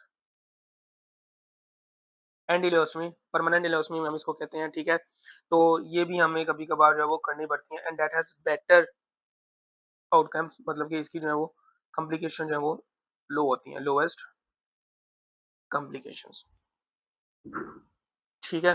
तो ये हमारा अल्सरेटिव कोलाइटिस से रिलेटेड है। मेडिकल ट्रीटमेंट में आपने क्या करना होता है, आप या तो 5 एएसए यूज़ कर सकते हो, मैं दोबारा रिपीट कर रहा हूँ, ठीक है? 5 एएसए यूज़ कर सकते हो, जिसमें मेसालाजिन, सल्फाज़ालाज़िन आ सकता है। आप जो है प्रोस्टाग्लैंडिन्स इन्हिबिटर्स यूज़ करते हो, ठीक है? उसके बाद जो है आप स्टेरॉइड्स लाज़मी यूज़ करोगे फॉर एक्यूट एक्ज़र्बेशन, ठीक है? उसके बाद आप इम्यूनोसप्रेसिव थेरेपी भी कर सकते हो, because it is N autoimmune disease, तो आप इम्यूनोसप्रेसिव थेरेपी जो कर सकते हो, इसमें एज़ाथियोप्रिन आ सकता है, इसमें साइक्लोस्पोरिन आ सकता है, इसमें मोनोक्लोनल एंटीबॉडीज़ का ट्रीटमेंट आ सकता है, ठीक है? माइल्ड में आपने क्या करना है, आपने माइल्ड या मॉडरेट जो डिज़ीज़ होती है, इसमें जो आपने टॉपिकल मेसालाजिन जो है वो देने होते हैं, क्योंकि ये जो माइल्ड डिज़ीज़ होती है, ये रेक्टोसिग्मोइड एरिया को जो है वो इन्वॉल्व किया होता है, तो वहाँ पर जो है टॉपिकल जो ये मिसालाजिन होती है, ये अच्छे से काम करती है, ठीक है? अगर ये ट्रीटमेंट काम ना करे, तो आपने साथ में जो वो स्टेरॉइड्स देने हैं, ठीक है? फॉर अचीविंग द रिमिशन, ठीक है? जब आपकी सिम्पटम जो है इम्प्रूव हो जाती हैं, इम्प्रूव होने के बाद जो है आपने स्टेरॉइड्स को टेपर करते जाना है, और जब मुकम्मल तौर पर जो है सिम्पटम खत्म हो जाए, तो आपने जो है एज़ अ मेंटेनेंस डोज़ है मिसालाजिन जो है डेली डोज़ आपने देनी है, ताकि दोबारा से जो है रिमिशन इसकी जो है वो रिलैप्सेस ना हो, ठीक है? तो उसके बाद मॉडरेट वगैरह में क्या है, मॉडरेट में आपने हाई डोज़ जो है सॉरी मॉडरेट कह रहा हूँ, जो सीवियर डिज़ीज़ होती है, उसमें आपने जो है वो फिर ट्रीटमेंट भी सीवियर करना होता है, आपने मिसालाजिन भी आईवी देने होते हैं, ठीक है? टॉपिकल भी देने होते हैं, ओरल भी देने होते हैं, आपने हाइड्रोकोर्टिज़ोन जो है वो आईवी पुश देना होता है, ठीक है? उसके बाद जो है फुलमिनेंट कोलाइटिस है, ठीक है? Fulminant colitis basically it is surgical emergency, इसमें आपका टॉक्सिक मेगाकोलिन क्रिएट हो जाता है, जिसमें आप जो है आपको जो है फिर इमरजेंसी जो है वो सर्जरी करनी पड़ती है, तो फिर उसमें जो है आपने सर्जरी परफॉर्म करनी होती है। अगर ट्रीटमेंट रेजिस्टेंट आपके पास अल्सरेटिव कोलाइटिस हो, तो तब भी जो है आपने अल्सरेटिव कोलाइटिस की जो है वो सर्जरी परफॉर्म करनी है। कौन-सी आपकी सर्जरी थी? रिस्टोरेटिव सर्जरी जो है परफॉर्म कर सकते हो। उसमें 2 हमने प्रोसीजर देखे, एक तो प्रोक्टोलेक्टमी विद इलियोनल पोज था, जो कि जे शेप पोज था, और एक था हमारा प्रोक्टोलेक्टमी विद परमानेंट एंड इलियोटोमी, ठीक है? इलियोटोमी हम दोनों में क्लियर करते हैं, लेकिन इसमें जो वो टेम्परेरी होती है, जो कि 6 टू 8 वीक के बाद हम रिवर्स कर देते हैं, लेकिन जो प्रोक्टोलेक्टमी होती है, इसमें जो है एंडो इलियोटोमी जो है वो परमानेंट होती है, और ये बेटर आउटकम के साथ आती है because of it has no या lowest complication rate. Prognosis factor क्या है? अगर डिजीज़ कन्फाइंड है ओनली टू लेफ्ट कोलन, ठीक है, तो अच्छी प्रोग्नोसिस होंगी। अगर ये पूरी की पूरी कोलन इन्वॉल्व है, तो फिर जो है आपकी जो प्रोग्नोसिस है वो पुअर होगी, ठीक है? एज का फैक्टर भी है इधर, अगर सेक्स 60 साल से ज़्यादा की एज है, तो भी जो है पुअर प्रोग्नोसिस जो है आपको देखने को मिलेगी। हमारा नेक्स्ट टॉपिक है क्रोन डिजीज़। तो Crohn disease basically it is a non specific inflammatory disease of the alimentary canal and it can involve any part of the EGD from mouth to the anus, ठीक है? तो it can involve any part of GIT, mouth to anus. Most commonly इसका जो part है वो है ilium. Terminal ileum जो है बेसिकली इसका पार्ट है, most commonly involve part ileum है। ठीक है, इसकी इटियोलॉजीज क्या है? तो स्मोकिंग इसका फैक्टर है, ठीक है। उसके बाद ये भी ऑटो इम्यून डिजीज है, ठीक है। उसके बाद इसमें जेनेटिक प्रीडिस्पोजिशन भी है, ठीक है। और इसमें जो है माइकोबैक्टीरियम पैराट्यूबरकुलोसिस का भी रोल है। अगर किसी पेशेंट को माइकोबैक्टीरियम पैराट्यूबरकुलोसिस का इन्फेक्शन हो, तो उन पेशेंट में भी जो है वो क्रोन डिजीज होने के चांसेस है, लेकिन इस केस में आपकी एंटी थेरेपी जो है वो एंटी ट्यूबरकुलोसिस थेरेपी है, उसका कोई रोल नहीं है, ठीक है। तो ये बात जो आपने याद रखनी है, ठीक है। इसकी पैथोलॉजी क्या है? इसकी पैथोलॉजी है कि it involves most of the common जो साइट है इसकी इलियम है, और इसको जेनेटिक्स है वो आपने याद रखनी है। मैं 2-3 बातें अल्सरेटिव कोलाइटिस में भी बताना भूल गया। तो जेनेटिक्स में आपने यहाँ पर बता देता हूँ, तो जेनेटिक्स में आपने याद रखना है कि अस्का इसमें प्रेजेंट होते हैं, ठीक है, as compare to ulcerative colitis उसमें अस्का एब्सेंट थे, इसमें अंका एब्सेंट होते हैं, बहुत रेयरली होते हैं, अबाउट 11% पेशेंट में आपको देखने को मिलता है पी अंका। तो ये वेरी रेयर है, लेकिन उसमें जो है अबाउट 75% में देखने को मिलता है। दूसरी बात, ये जो पेशेंट है इनमें एचएलए डीआर1 की जो है एसोसिएशन होती है, ठीक है। और अल्सरेटिव कोलाइटिस में आपको एचएलए डीआर2 की एसोसिएशन जो है वो देखने को मिलती है। दूसरी बात यहाँ मैंने बतानी है, क्योंकि ऑटोमिक डिजीज है, तो अल्सरेटिव कोलाइटिस में जो है वो टी हेल्पर 2 सेल जो है वो उनकी एक्टिवेशन हुई हुई होती है एक्सेसिवली, और इसमें एक्चुअली डीआर1 है, और इसमें जो है टी हेल्पर टाइप 1 जो है उनकी एक्टिवेशन हुई होती है। तो ये 2 बातें जो मैंने नहीं बता सका, ये आप यहाँ पर जो है वो लाज़मी नोट डाउन जो है वो कर लेना, ठीक है। इसमें जो है वो नोड 2 म्यूटेशन में जो है आपको देखने को मिलती हैं। जब आप पैथोलॉजिकली देखोगे तो आपको स्किप लियन देखने को मिलेंगी, ठीक है। स्किप लियन से मुराद for example this is your colon, ठीक है। इसमें आपका ये वाला एरिया इन्वॉल्व हो गया, ये वाला एरिया इन्वॉल्व हो गया, ये वाला एरिया इन्वॉल्व हो गया, दिस इज़ कॉल्ड स्किप लियन। लेकिन अल्सरेटिव कोलाइटिस में आपको जो है वो कंटीन्यूअस फैशन में जो है वो डिजीज़ देखने को मिलती है, ठीक है। तो आपको इन स्किप लियन की वजह से जो है म्यूकोसल अल्सरेशन भी हो सकती है, ठीक है। और ये ट्रांसम्यूरल इन्फ्लेमेशन के साथ आते हैं, involving all the layer of the intestine. जबकि आपकी अल्सरेटिव कोलाइटिस में जो इन्फ्लेमेशन होती है वो सिर्फ और सिर्फ म्यूकोसा या सब म्यूकोसा तक जो है कन्फाइंड रहती है, वो ट्रांसम्यूरल नहीं होती, ठीक है। तो इसमें जो है वो ट्रांसम्यूरल होती है। मैंने काफी बातें जो स्किप कर दी हैं, लेकिन जैसे याद आता जाएगा मैं साथ साथ जो है वो कोट करता जाऊंगा। तो इसमें जो आपको कोबल स्टोन अपीयरेंस जो है वो देखने को मिलती है, ठीक है। माइक्रोस्कोपिक फीचर इसमें क्या है? माइक्रोस्कोपिक फीचर जो है बेसिकली इनमें जो है वो एब्सेस बनता है, ठीक है।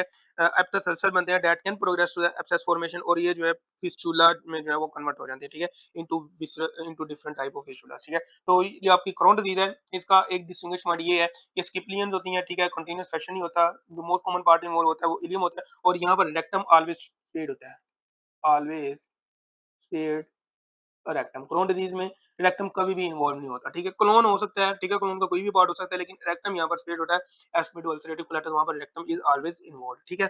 उसके बाद यहाँ पर जो है फिस्टुलास बनते हैं, जो कि अल्सरेटिव कोलाइटिस में जो है वो फिस्टुला नहीं बनते। बाकी सारी की सारी एक्सटेंशनल मैनिफेस्टेशन जो है आपको क्रोनिक डिजीज में भी जो है वो देखने को मिल सकती है। लेकिन स्क्लेरोटिक कोलांजाइटिस है वो इतनी नहीं देखने को मिलती है, वो टोटली जो है आपको आपको अल्सरेटिव कोलाइटिस में जो है वो देखने को मिलती है। ठीक है? और इसमें कैंसर भी जो है वो कॉमन ही है। Dysplasia is not common in chronic disease as compared to the ulcerative colitis. तो इसमें पेशेंट जो है क्लिनिकल फीचर्स के साथ प्रेज़ेंट करता है और वो क्लिनिकल फीचर्स कौन-कौन से हैं? ठीक है? एक्यूट क्रोनिक डिजीज़ के साथ जो है पेशेंट प्रेज़ेंट करता है और इसके जो सिम्पटम्स है चूँकि इनियम वाला एरिया ज़्यादा इन्वॉल्व है, तो इन पेशेंट में जो सिम्पटम्स आपको देखने को मिलती हैं वो एक्यूट अपेंडिसाइटिस जैसी जो है वो सिम्पटम जो है वो देखने को मिलती हैं। ठीक है? और and there is a history of diarrhoea. ठीक है? ब्लडी होता है लेकिन रेयरली होता है। ठीक है? लेकिन मोस्ट ऑफ द केसेज़ में डायरिया आपको देखने को मिलता है लेकिन ब्लडी नहीं होता है इसमें। ठीक है? तो एक्यूट अपेंडिसाइटिस में आपको डायरिया नहीं देखने को मिलता। ठीक है? बाकी सिम्पटम इसमें जो है आपको डायरिया जो है वो देखने को मिलता है। ठीक है? उसके बाद क्रोन डिजीज़ भी आपको देखने को मिलती है। इसमें जो है आपके पास हिस्ट्री ऑफ डायरिया होता है फ्रॉम सेवरल मंथ। ठीक है? एब्डोमिनल कॉलिक के साथ पेशेंट जो है वो प्रेज़ेंट करते हैं। ठीक है? Pain in the right iliac fossa के साथ पेशेंट आते हैं। एनीमिया एंड वेट लॉस इसके पास भी ये भी जो है पेशेंट में जो है सिम्पटम्स होती हैं। ठीक है?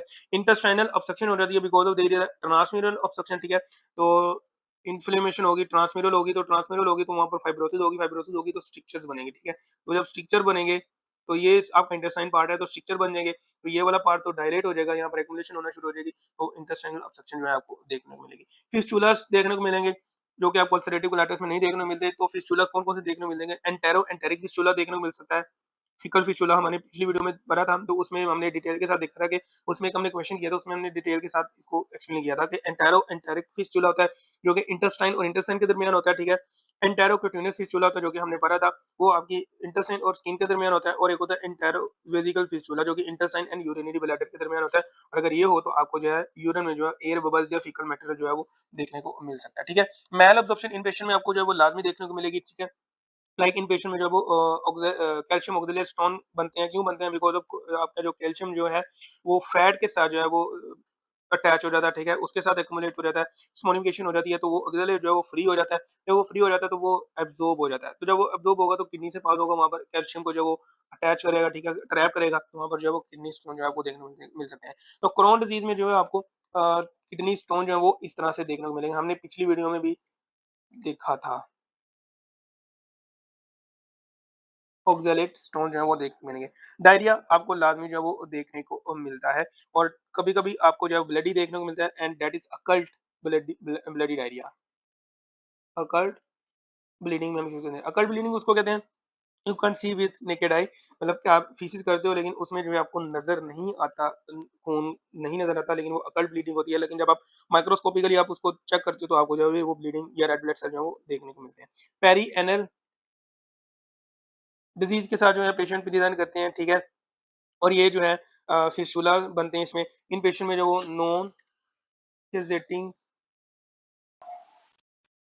तो क्रोन डिजीज़ में जो आपको ऑक्सैलेट स्टोन्स देखने को मिलते हैं, अकल्ट ब्लीडिंग देखने को मिलती है, एंड पेरिएनल डिजीज़ देखने को मिलती है, जो कि फिस्टुलास फॉर्मेशन होती है। नॉन केजेटिंग जो है वो ग्रैनुलोमास जो है वो देखने को मिलते हैं अबाउट 60% पेशेंट में। ठीक है? और पेरिएनल डिजीज़ जो होती है इसमें आप मेट्रोनिडाज़ोल जो है वो दे सकते हो पेशेंट में, या उससे उसके उससे जो आप ट्रीटमेंट कर सकते हो। ठीक है?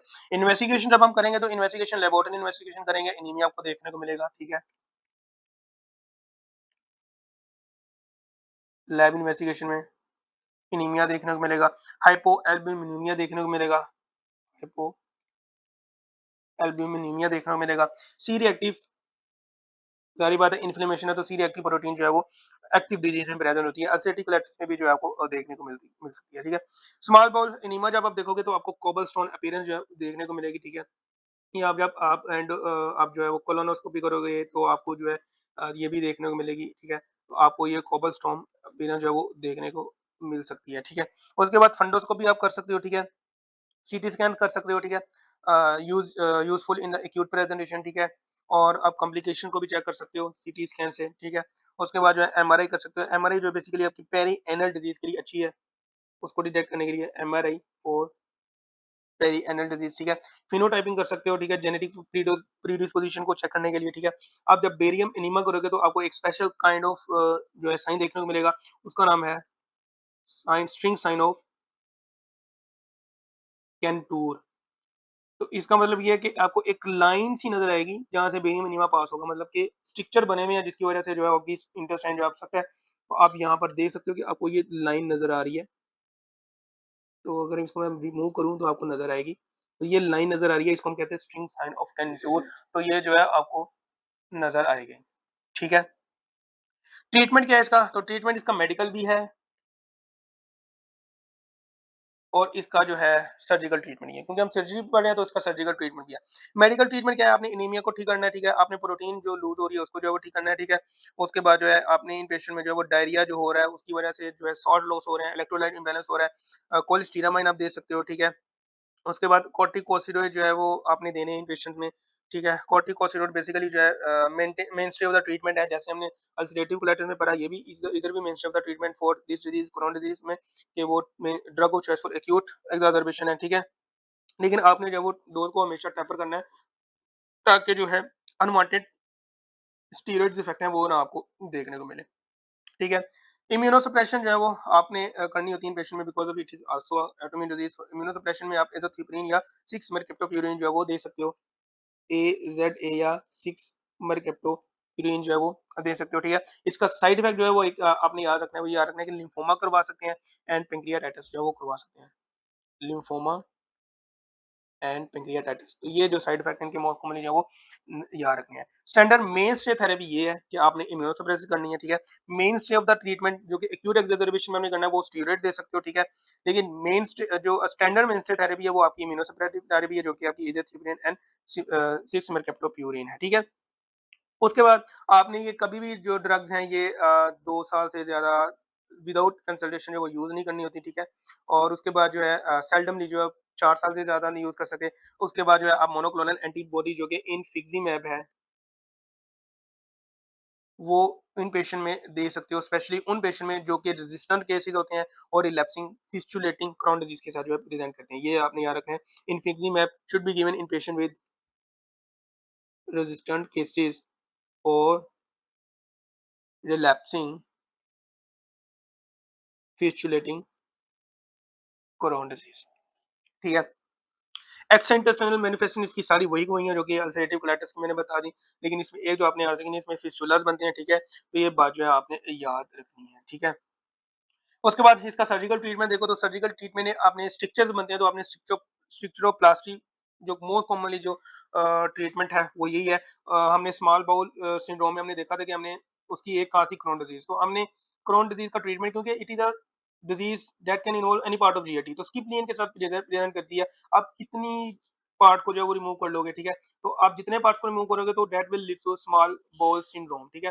तो स्मॉल बाउल सिंड्रोम होगा तो उसकी अलग से कॉम्प्लिकेशन है। तो आपने हमेशा जो है इसमें इन पेशेंट में जो सर्जरी करनी होती है, आपने कोशिश करनी होती है कि आपने लेंथ को जो है वो प्रिज़र्व करना होता है स्मॉल इंटेस्टाइन की। तो आप फिर क्या करते हो, आप जहाँ-जहाँ स्किप लियन होती हैं, वहाँ-वहाँ आपको जो है वो स्ट्रक्चर देखने को मिलता है, तो आप जो परफ़ॉर्म करते हो वो स्ट्रक्चरोप्लास्टी जो है ट्रीटमेंट परफ़ॉर्म करते हो। For example, this is your small intestine और यहाँ पर जो है वो स्ट्रक्चर बन गया है, ठीक है? ठीक है? आपने क्या करना है, आपने इस स्ट्रक्चर को जो है वो यहाँ पर आपने ट्रांसवर्सली जो है वो लॉन्गिट्यूडिनली जो है बेसिकली आपने कट इंसिजन देनी होती है। जब आप कट दोगे तो ये डायलेट हो जाएगा, जब डायलेट हो जाएगा तो आपने जो है फिर इसको जो है वो फॉर एग्ज़ाम्पल ये इस तरह हो जाएगा, आपकी इंटेस्टाइन जो है इस तरह से उभर जाएगी यहाँ से थोड़ी, जहाँ पर स्ट्रक्चरोप्लास्टी आप करोगे। फिर आप जो है इसको ट्रांसवर्सली जो है वो स्यूचरिंग कर दोगे, ठीक है? तो ये है सारा का सारा, ट्रांसवर्स एनास्टोमोसिस करोगे या स्यूचरिंग जो है वो, जो भी आप कह लो, ठीक है? तो इसके in all cases length of the small ball should be shape, ठीक है? ताकि स्मॉल बॉल सिंड्रोम जो है वो ना हो सके। तो उसमें आप क्या कर सकते हो, सेगमेंटल डिसेक्शन कर सकते हो, ठीक है? Segmental dissection in case of structure present है, ठीक है? इलियोसिकल डिसेक्शन कर सकते हो अगर तो आपकी जो डिजीज़ है सिर्फ़ और सिर्फ़ इलियम या सिकल पार्ट को वो इन्वॉल्व कर रही है, ठीक है? टेम्परेरी लूप इलियोटोमी क्रिएट कर सकते हो, प्रोक्टोकोलेक्टोमी कर सकते हो अगर तो आपका कोलोन जो है वो भी साथ में जो है वो इन्वॉल्व है। दूसरी बात, ये पेशेंट जो पेरी एनल डिजीज़ के साथ भी प्रेज़ेंट करते हैं, तो पेरी एनल डिजीज़ के पेशेंट में जो आपने कंज़र्वेटिवली जो है उधर एब्सेस बना हुआ था, तो एब्सेस ड्रेनेज आपने करना होता है और आपने जो है वो रेक्टोवेजाइनल और एनी जो फिस्टुला होते हैं उनको जो है वो ट्रीट करना होता है, ठीक है? तो this is all from the IBD, inflammatory body disease, Crohn disease and ulcerative colitis. ये मेडिसिन का भी टॉपिक आपका कवर हो गया है। ये आपका जो है वो सर्जिकल अभी टॉपिक जो है वो कवर हो गया। Here is a table that differentiate between these tools, ठीक है? लोकेशन इसकी क्या है? लोकेशन यहाँ पर आप देख सकते हैं colon and rectum normally go does not spread beyond the ileum, लेकिन अगर कभी-कभार जो है आपको देखने को मिल सकता है जो कि बैक पार्शियलिटीस है। और यहाँ पर आप कोरोन डिज़ीज़ देख रहे हो कि एंटायर डाइजेस्टिव ट्रैक्ट माउथ और एनस, ठीक है। पेरी एनल डिज़ीज़ आपको 50% केसेज़ में देखने को मिलती है और पेरी एनल डिज़ीज़ के केस में आप मेट्रोनिडाज़ोल दे सकते हो। साथ में अगर फिस्टुला बने हुए हैं, ड्रेन एब्सेस बना हुआ है तो आपने ड्रेन एब्सेस करना है, ठीक है। और फिस्टुलास को जो है वो ट्रीट करना है, ठीक है। Degree of inflammation superficial mucosal inflammation होती है, मुकोसा या सब म्यूकोसा इन्वॉल्व होते हैं, और लेकिन इसमें जो है ट्रांसम्यूरल इन्फ्लेमेशन होती है जो कि सारे की सारी वॉल को जो है आपको लेयर ऑफ द वॉल जो है उनको इन्वॉल्व करती है। हिस्टोलॉजी की क्या है, इसमें मैंने बताया कि आपको एब्सेस देखने को मिलते हैं, क्रिप्ट एब्सेस, ठीक है। Depletion of the goblet cell देखने को मिलते हैं। गोबलेट सेल क्या करते हैं, म्यूसिन प्रोड्यूस करते हैं। तो मैंने अल्सरेटिव की एटियोलॉजी में बताया कि वहां पर म्यूकोजल बैरियर है जो है वो वीक हुआ था। वो क्यों वीक हुआ था? Because of there is a depletion of goblet cell. Goblet cell जो है म्यूसिन प्रोड्यूस नहीं करते, जिसकी वजह से वो एरिया जो है वीक हो जाता है, वहां पर जो है वो अल्सर होने के ज्यादा चांसेस होते हैं। यहाँ पर आपको ग्रेनुलोमास देखने को मिलते हैं। कौन से देखने को मिलते हैं आपको? Non creating, non creating granulomas देखने को मिलते हैं। And there is a increase goblet cells, ठीक है। उसके बाद smoking is a protective factor here and it's also appendectomy, ये भी याद रखना है। लेकिन यहाँ पर जो है स्मोकिंग एग्रवेट कर देता है सिम्पटम्स को। यहाँ पर एक्स्ट्रा इंटेस्टाइनल मैनिफेस्टेशन सारी की सारी वही है, ठीक है। यहाँ पर पायोडर्मा ओकुलर मैनिफेस्टेशन यहाँ पर भी सारी की सारी वही है, लेकिन यहाँ पर जो है फिस्टुला जो है वो भी आपको देखने को मिलते हैं। एंडोस्कोपी जब देखोगे तो कंटिन्यूस लीजन होती है, स्यूडोपोलिप जो है आपको देखने को मिलते हैं। और ये भी बात याद रखनी है कि आपको कैंसर भी बेसिकली स्यूडोपोलिप्स की वजह से ही होता है, ठीक है। उसके बाद स्किप लीजन यहाँ पर होती है, डीप अल्सर आपको देखने को मिलता है, कोबलस्टोन अपीयरेंस जो है ये देखने को मिलती है। Toxic megacolon it is a complication of IBD, ठीक है। वेनस थ्रोम्बोएम्बोलिज्म भी आपको देखने को मिलता है, risk of colorectal cancer compared to the coronary disease. और यहाँ पर स्ट्रक्चर्स बनते हैं, स्किप लीजन्स बनती है, वहाँ पर इन्फ्लेमेशन होती है, फिर वहाँ पर स्ट्रक्चर बनते हैं, फिशर्स होते हैं, ठीक है। फिशुलास, वेनस थ्रोम्बोएम्बोलिज्म यहाँ पर बनती है। कोलोरेक्टल कैंसर के चांसेस हैं, लेकिन एज कम्पेयर टू आपकी अल्सरेटिव कोलाइटिस बहुत रेयर है। एसोसिएशन क्या है? मैंने पहले ही बताया कि आपकी प्राइमरी सर्कुलर कोलोंजाइटिस है, ये जो है मोस्टली एसोसिएट होती है इसके साथ, ठीक है। लेकिन गॉलस्टोन जो है यहाँ पर एसोसिएशन क्रोन डिजीज के साथ, ये गॉलस्टोन क्यों होते हैं? Because of there is impaired fat absorption, ठीक है। तो वो जो फैट अब्जॉर्प्शन जो है फिर that will lead to the gallstone formation also. And calcium absorption भी नहीं होती, तो यहाँ पर आपको kidney stone, calcium absorption basically calcium जो है वो फैट के साथ जो है मिलकर सॉनिफिकेशन कर देती है, वो फीकस फीसेस में जो लीक आउट हो जाते हैं, ठीक है। तो वो जो अगला रेट है वो अब्ज़ॉर्ब हो जाता है, वो फिर जो है किडनी में कैल्शियम के साथ जाकर जो है वो क्या करता है, किडनी स्टोन जो बनाता है, कौन से? कैल्शियम ऑक्सैलेट के स्टोन, ठीक है। उसके बाद this is the pictorial presentation के कैसे स्किप लियन आपको देखने को मिलेनी है in case of crown disease, ठीक है। दिस स्किप लियन, ठीक है, दिस इज नॉट, ठीक है। और ये जो है कंटीन्यूअस फैशन में जो आपको देखने को मिलेंगे in case of ulcerative colitis, ठीक है। हमारा जो नेक्स्ट टॉपिक है and that is our last topic and that is angiodysplasia. It is very important, इसमें से एमसीक्यू आता नहीं है, लेकिन वर्थ लर्निंग है क्योंकि आ भी सकता है। तो एंजियोडिस्प्लेजिया बेसिकली है कि it is a vascular malformation that is associated with aortic stenosis. एक बार याद नहीं है, आपको मैं एक ट्रायड बताता हूँ, ठीक है। एंजियो डिस्प्लेजिया, दूसरा एरोटिक स्टेनोसिस, तीसरा आपका जो है एक्वायर्ड वॉन विलब्रेंड फैक्टर डेफिशिएंसी। इस सारे को हम कहते हैं हाइड सिंड्रोम, ठीक है। अब ये एंजियोडिस्प्लेजिया है क्या? बेसिकली आपकी जो है डायलेटेड टॉर्सस थिन वॉल्ड वेसल्स होती हैं, ठीक है। और वो जो है रप्चर होने के जो है वो चांसेस होते हैं, ठीक है। तो होता क्यों है ऐसा? होता ये है कि हाइड सिंड्रोम को अगर हम लेकर चलें तो एरोटिक स्टेनोसिस होती है। जब एरोटिक स्टेनोसिस होती है तो ब्लड जो है एक वेरी थिन वॉल से जो प्रेशराइज़ के साथ जो है वो बाहर जाता है, ठीक है। जब प्रेशर के साथ बाहर जाता है तो आपके ब्लड में वॉन विलब्रेंड फैक्टर भी होता है, ठीक है। अब जब ये वॉन विलब्रेंड फैक्टर है, ये जब उस थिन वॉल से गुजरेगा या थिन सुराख से जो है वो गुजरेगा, तो ये वॉन विलब्रेंड फैक्टर जो है ये एलोंगेट हुआ होता है, ठीक है। इसका काम क्या होता है? इसका क्लॉटिंग में जो है वो काम होता है, ठीक है। अब होता क्या है कि जब ये थिन वेरी थिन ओरिफिस से जब गुजरेगा तो ये वॉन विलब्रेंड फैक्टर है, ये क्या होगा? ये टियर हो जाएगा, मतलब ये 2 हिस्सों में टूट जाएगा, ठीक है। अब आपके ब्लड में एक और प्रोटीन होती है लाइक आदम्स टीएस 13 नाम आई थिंक सो। इसका काम क्या होता है? ये भी बेसिकली आपकी क्लोटिंग को जो है वो कंट्रोल कर रहा होता है। ये कंट्रोल कैसे कर रहा होता है कि आपका बोन मिल ब्रांड जो है वो क्लोटिंग करवा रहा होता है, और ये जो है एक्सेसिव क्लोटिंग को रोकता है। कैसे रोकता है? ये जो है एडम्स टीएस 13 ये आपके वोन विल ब्रांड फैक्टर पर काम करता है, इसको ब्रेक डाउन करता है ताकि क्लोटिंग ना हो। अब ये जो वोन विल ब्रांड फैक्टर है, ये ऑरोटिक स्टेनोसिस से जब गुजरता है तो ये ऑलरेडी जो है वो श्रेड हो जाता है, ये इसके जो टुकड़े हो जाते हैं। तो एडम्स के लिए इसके ऊपर काम करना और ज़्यादा आसान हो जाता है। जब आसान हो जाता है तो फिर आपकी बॉडी में जो है वो क्लॉटिंग जो है वो अच्छे से नहीं हो पाती। तो वॉन मिल्ग्रेन एक्वायर्ड इसको हम कहते हैं, एक कंजेनिटल भी होती है। इस वजह से आपको एक्वायर्ड वॉन मिल्ग्रेन फैक्टर डेफिशिएंसी इनमें देखने को मिलती है। ये देखने को मिलेगी तो एंजियोडिस्प्लेजिया होता है, very thin tortuous dilated vein होती हैं, ये इजीली रप्चर्ड हो सकती हैं बिकॉज़ ऑफ ऑलरेडी वॉन मिल्ग्रेन फैक्टर की जो है वो डेफिशिएंसी है। ठीक है? उसके बाद जो तो इसका डायग्नोज क्या है, तो डायग्नोज इसमें आपने करना है, तो इसमें आप जो कोलोनोस्कोपी कर सकते हो, ठीक है? उसके बाद आप जो है superior and inferior mesenteric artery angiography कर सकते हो, ठीक है? उसके बाद जो है टेक्नीशियम 99 लेबर स्कैन, ये क्यों हम करते हैं? टू चेक द ब्लीडिंग के मिनिमम ब्लीडिंग जो है वो कहाँ पर हो रही है, ठीक है? और ये इसका जो है 0.1 ml पर सेकंड तक भी जो है ये ब्लीडिंग को जो है वो देख सकता है। तो ये आपने याद रखना है। उसके बाद ऑन टेबल कोलोनोस्कोपी जो है वो आप कर सकते हो, ठीक है? ट्रीटमेंट क्या है? ट्रीटमेंट क्योंकि ये वेन्स डायलेट हुई हुई होती हैं, रप्चर हुई हुई होती हैं, ठीक है? या आर्टरी जो है वो हुई हुई होती हैं, ठीक है? तो आपने सिलेक्टिव एम्बोलाइजेशन करनी होती है,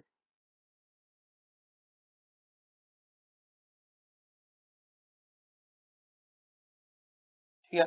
उसके बाद एंडोस्कोपिक लेजर फोटो कोएगुलेशन कर सकते हो,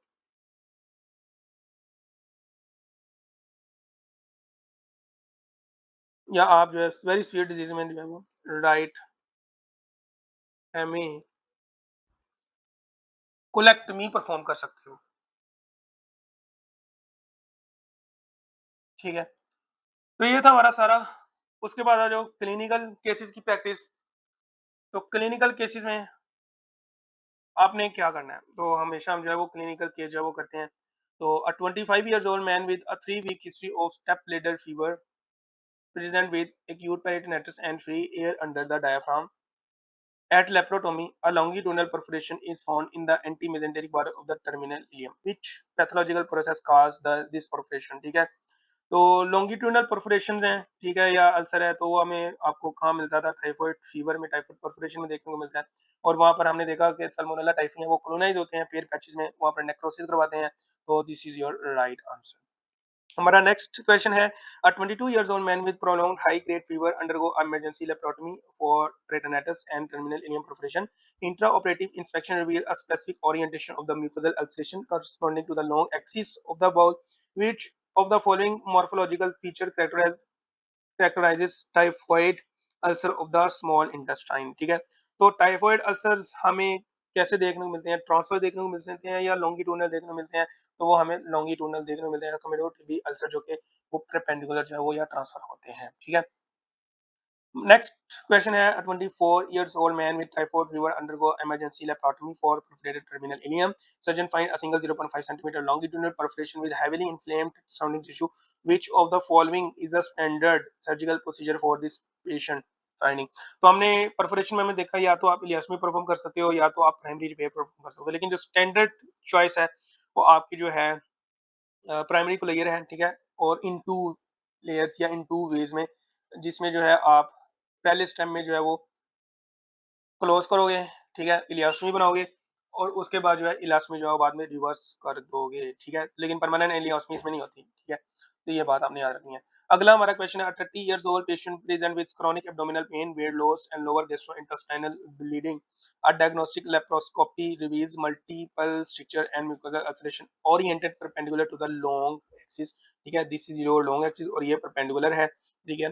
which key pathological feature best distinguish intestinal tuberculosis from the typhoid. तो उसने क्वेश्चन में ही आपको उसका आंसर दे दिया है। परपेंडिकुलर कौन से होते हैं? ट्रांसवर्स होते हैं। तो ये आपका आंसर है और टीबी में आपको यही देखने को मिलता है। नेक्स्ट क्वेश्चन है हमारा, a 30 years old immunocompromised patient with intestinal tuberculosis present with lower GI bleeding and severe malabsorption. Which morphological variant of the intestinal TB is typically seen in patient with low host resistance, ठीक है? तो आपको जो है लो host resistance में जो है वो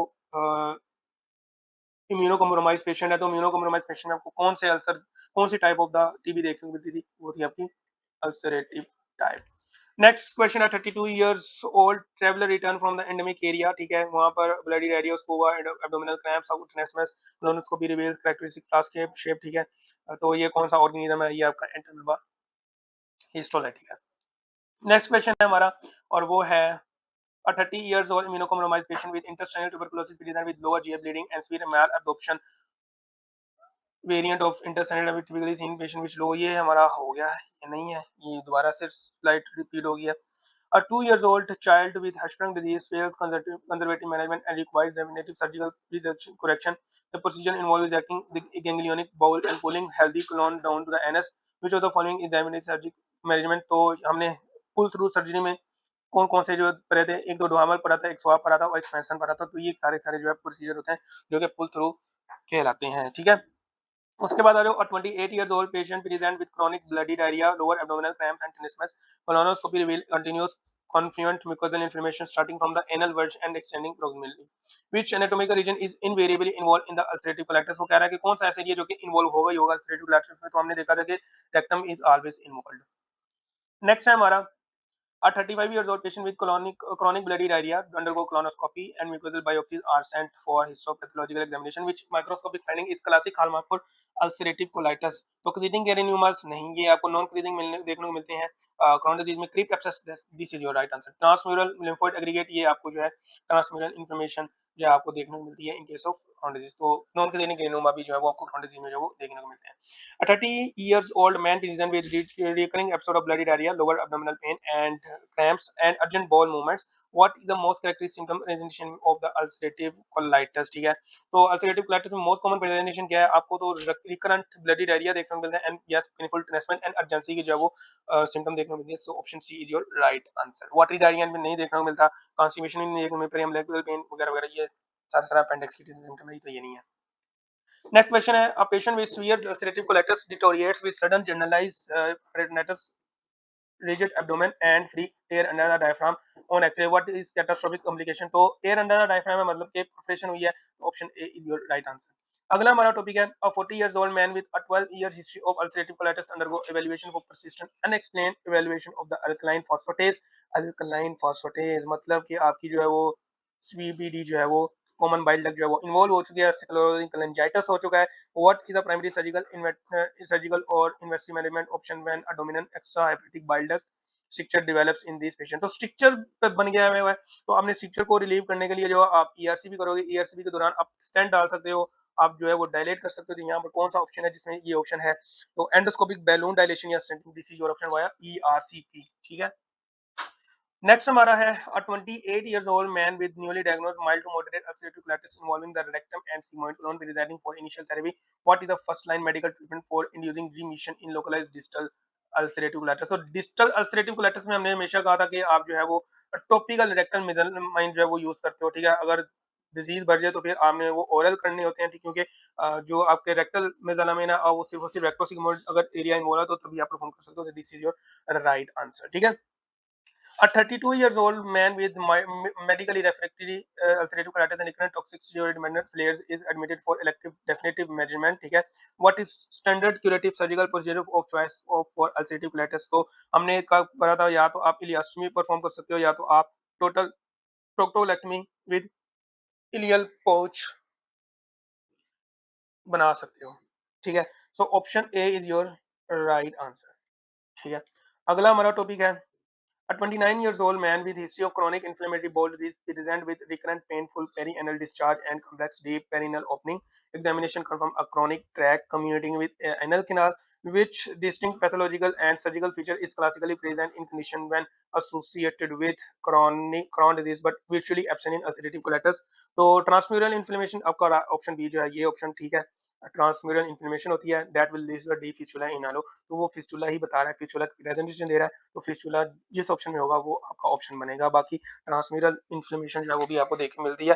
कंटिन्यूस जो आपको देखने मिलती है वो अल्सरेटिव कोलाइटिस में, ग्रेप एब्सेस भी आपको अल्सरेटिव कोलाइटिस में, और इन्वॉल्वमेंट रिस्ट्रिक्शन म्यूकोसा से म्यूकोसा जो कि आपकी जो इन्फ्लेमेशन है ये option A D same same ही है. उसके बाद आ जाओ तो हमारा अगला है. 35 years old medical student is reviewing the basic immunological marker for the inflammatory bowel disease examination, which fundamental T helper cell activation pattern classically distinguish Crohn disease from the ulcerative colitis. तो T helper 1 2 जो थे वो आपके देखने को मिलते हैं आपको अल्सरेटिव कोलाइटिस में, और T helper 1 आपको देखने को मिलते हैं Crohn disease में. तो option A is your right answer. ठीक है. तो उसके बाद आ जाओ तो हमारा अगला question. 32 years old patient with present with severe fistulizing ileocolic fistulizing ileocolic Crohn disease fails converting therapy and requires targeted biological induction therapy, ठीक है. Which biological agent is standard first line medical treatment for inducing and maintaining remission in severe fistulizing Crohn disease. तो Crohn disease जो कि फिस्टुलाइजिंग Crohn disease होगी और जिसमें relapsing के ज्यादा चांसेस होंगे, तो मैंने पहले बताया था कि उसमें हम जो मोनोक्लोनल एंटीबॉडीज देते हैं या बायोलॉजिकल एजेंट देते हैं वो इन्फिक्सिमाब जो है वो देते हैं, ठीक है. अगला हमारा क्वेश्चन है, a 38 years old man with stitching ileal Crohn disease present with recurrent bowel obstruction refractory to the medical therapy. What is a preferred surgical approach for localized terminal ileal disease? ठीक है. तो Crohn disease जो है उसमें strictures बनते हैं mostly. तो आपने पेशेंट की जो स्मॉल बोल है उसको जो है वो उसकी लेंथ पे कॉम्प्रोमाइज नहीं करना होता. तो आप जो है स्ट्रिक्चर प्लास्टी कर सकते हो या सिगमेंट जो है रिमूव कर सकते हो, ठीक है. तो यहाँ पर ऑप्शन ए में जो है वो आपको देखने को मिल रहा है कि स्टिक्चोप्लास्टी और इलियल रिसेक्शन. ये स्टिक्चोप्लास्टी मैंने आपको बता दिया था हम कैसे परफॉर्म करते हैं, एटसेट्रा एटसेट्रा, ठीक है. उसके बाद आ जाओ, तो हमारा है 34-year-old man with fistulating perianal Crohn disease present with painful perianal abscess and complex discharge fistula tract. What is the primary initial surgical management for this presentation? तो मैंने बताया कि पेशेंट जो है आपके पास आते हैं फिस्टुला के साथ. तो फिस्टुला के साथ अगर आए, अगर एब्सेस हो तो आपने एब्सेस भी परफॉर्म एब्सेस रिमूव करना है. दूसरी बात ये कि for example this is your fistula, ठीक है. इस फिस्टुला को बंद करने के लिए मैं ये प्रोसीजर आपको बताना भूल गया था. इस फिस्टुला को बंद करने के लिए आप रबर लाइक स्ट्रिंग जो है वो पास करते हो. जब ये रबर लाइक स्ट्रिंग पास करते हो तो ये फिस्टुला इसके अंदर से एपिथेलाइजेशन हो जाती है या इसका जो रास्ता है वो ब्लॉक हो जाता है, ठीक है. इसको हम कहते हैं सेटन प्लेसमेंट, ठीक है. इसको हम कहते हैं सेटन प्लेसमेंट. हमने जो वो फिस्टुला का ट्रैक है उसको क्लोज करना होता है, ठीक है. So option B is your right answer. Examination under anaesthesia and seton placement, ठीक है. अगर एब्सेस होगा तो आपने एब्सेस भी जो है वो रिमूव कर देना है. A 67 years old man with history of severe gastrointestinal bleeding from the right-sided colonic angiodysplasias also has calcific aortic stenosis. What is the underlying mechanism linking these two conditions in Hyde syndrome? तो height syndrome में हमने को क्या क्या करा, हमने एंजियोडिस्प्लेसिया देखा, हमने जो एरोटिक स्टेनोसिस देखा और साथ में हमने जो एक वाइट बॉन मैन फैक्टर डेफिशिएंसी देखी. और ये क्यों होती है वो मैंने बता दी थी कि एरोटिक स्टेनोसिस जब ब्लड पास करता है एक थिन ओरिफिस से वेरी फोर्सफुली, तो वो वन विल फैक्टर जो है वो टीयर हो जाते हैं, वो ब्रेक हो जाते हैं. इसके लिए क्या होता है आपकी बॉडी में एडम्स ES13 जो होता है उसके लिए और ज़्यादा आसान हो जाता है वॉन विल फैक्टर को ब्रेक करना. तो आपको जो है एक्वायर्ड वॉन विल फैक्टर डेफिशिएंसी देखने को मिलती है जिसकी वजह से क्लॉटिंग नहीं हो पाती अच्छे से, आपको ब्लीडिंग देखने को मिलती है, ठीक है. So this is all about from the clinical scenarios. आगे मेरे पिक्टोरियल प्रेजेंटेशन है, नेम द फाइंडिंग्स. तो ये आपकी जो थी this one is your erythema nodosum है ये, ठीक है. एरिथमानोडोजम, ठीक है. This is your pyoderma gangrenosum. This is your megacolon. आप देख सकते हो कि कितना 6 सेंटीमीटर से ज्यादा साइज है. साथ में आप लेड पाइप अपीयरेंस भी देख सकते हो, loss of haustration. This is your cobblestone appearance और this is your string sign of Kantor, कि आपका बेरियन इनिमा जो बिल्कुल थिन लाइन से जो गुजर रहा होता है. So this is all from today's lecture. मुझे दरमियान में जो है वो थोड़ा सा रोकना पड़ा लेक्चर, तो उसको उसके बाद मैंने दोबारा से न्यू वीडियो बनाई जो थोड़ी सी पेंडिंग रह गई थी. तो ये वीडियो तकरीबन कोई बनी है 1 घंटा 30 मिनट 40 मिनट की. तो आज मैंने आई थिंक सो जल्दी-जल्दी से भी करवाया क्योंकि ये वो टॉपिक्स हैं जो कि ऑलरेडी हमने बार-बार किए हुए हैं. मेडिसिन में आपने कहीं कभी ना कभी जो है इन टॉपिक्स को किया हुआ है. तो इसलिए जो है मैंने जल्दी से करवाया है, लेकिन फिर भी जो है हमें 1 घंटा 30 मिनट जो है वो लग गए हैं. जो टॉपिक मैंने नहीं करवाए कभी पहले उनको मैंने दोबारा करवा दिया, ट्रीटमेंट वगैरह भी सारा कुछ करवा दिया. होप सो कि मैंने अच्छे से एक्सप्लेन किया. आपने वो हार्ड डॉगर की बुक खोल लेनी है लेक्चर लेने के बाद. आप जब पढ़ोगे तो आपको ईज़ी लगेगा. या इस तरह किया करो, आप लेक्चर लो साथ-साथ बुक खोलो, साथ में साथ जो चीज़ें मिसिंग है, जो-जो बता रहा हूँ वो आपने देखते जाना. आपको इस तरह से जो है ईज़ी लगेगा. मुझे दीजिए इजाज़त, अपनी दुआ में हमेशा याद रखें. मिलते हैं अगली वीडियो में जो कि हमारी कोलोरेक्टल कैंसर के ऊपर होगी. फिर हम इंशाल्लाह इंटेस्टाइनल ऑब्स्ट्रक्शन की तरफ आएँगे, फिर हम इंशाल्लाह अपेंडिक्स की तरफ आएँगे, फिर हम इंशाल्लाह हम रेक्टम एंड डिज़ीज़ की तरफ आएँगे. कोशिश होगी कि वेकेशंस खत्म होने से पहले-पहले जो है ये आपका हमारा जो जीआईटी का मेजर पोर्शन जो है आपका जनरल सर्जरी जो जीआईटी से रिलेटेड है वो मैं खत्म कर दूं. और उसके बाद फिर जो हमारी सिर्फ और सिर्फ ऑर्थोपेडिक रह जाएगी और किडनी डिजीज की रह जाएगी, कार्डियक सर्जरी. वो तो एक वीडियो लेक्चर होना है उसका. बाकी सिर्फ और सिर्फ हमारा थोड़ा सा ही रह जाएगा पोर्शन. तो इंशाल्लाह सर्जरी जो है वो मैं कंप्लीट करवा दूंगा. मुझे दीजिए इजाजत, अपनी दुआ में हमेशा याद रखें. अल्लाह हाफिज.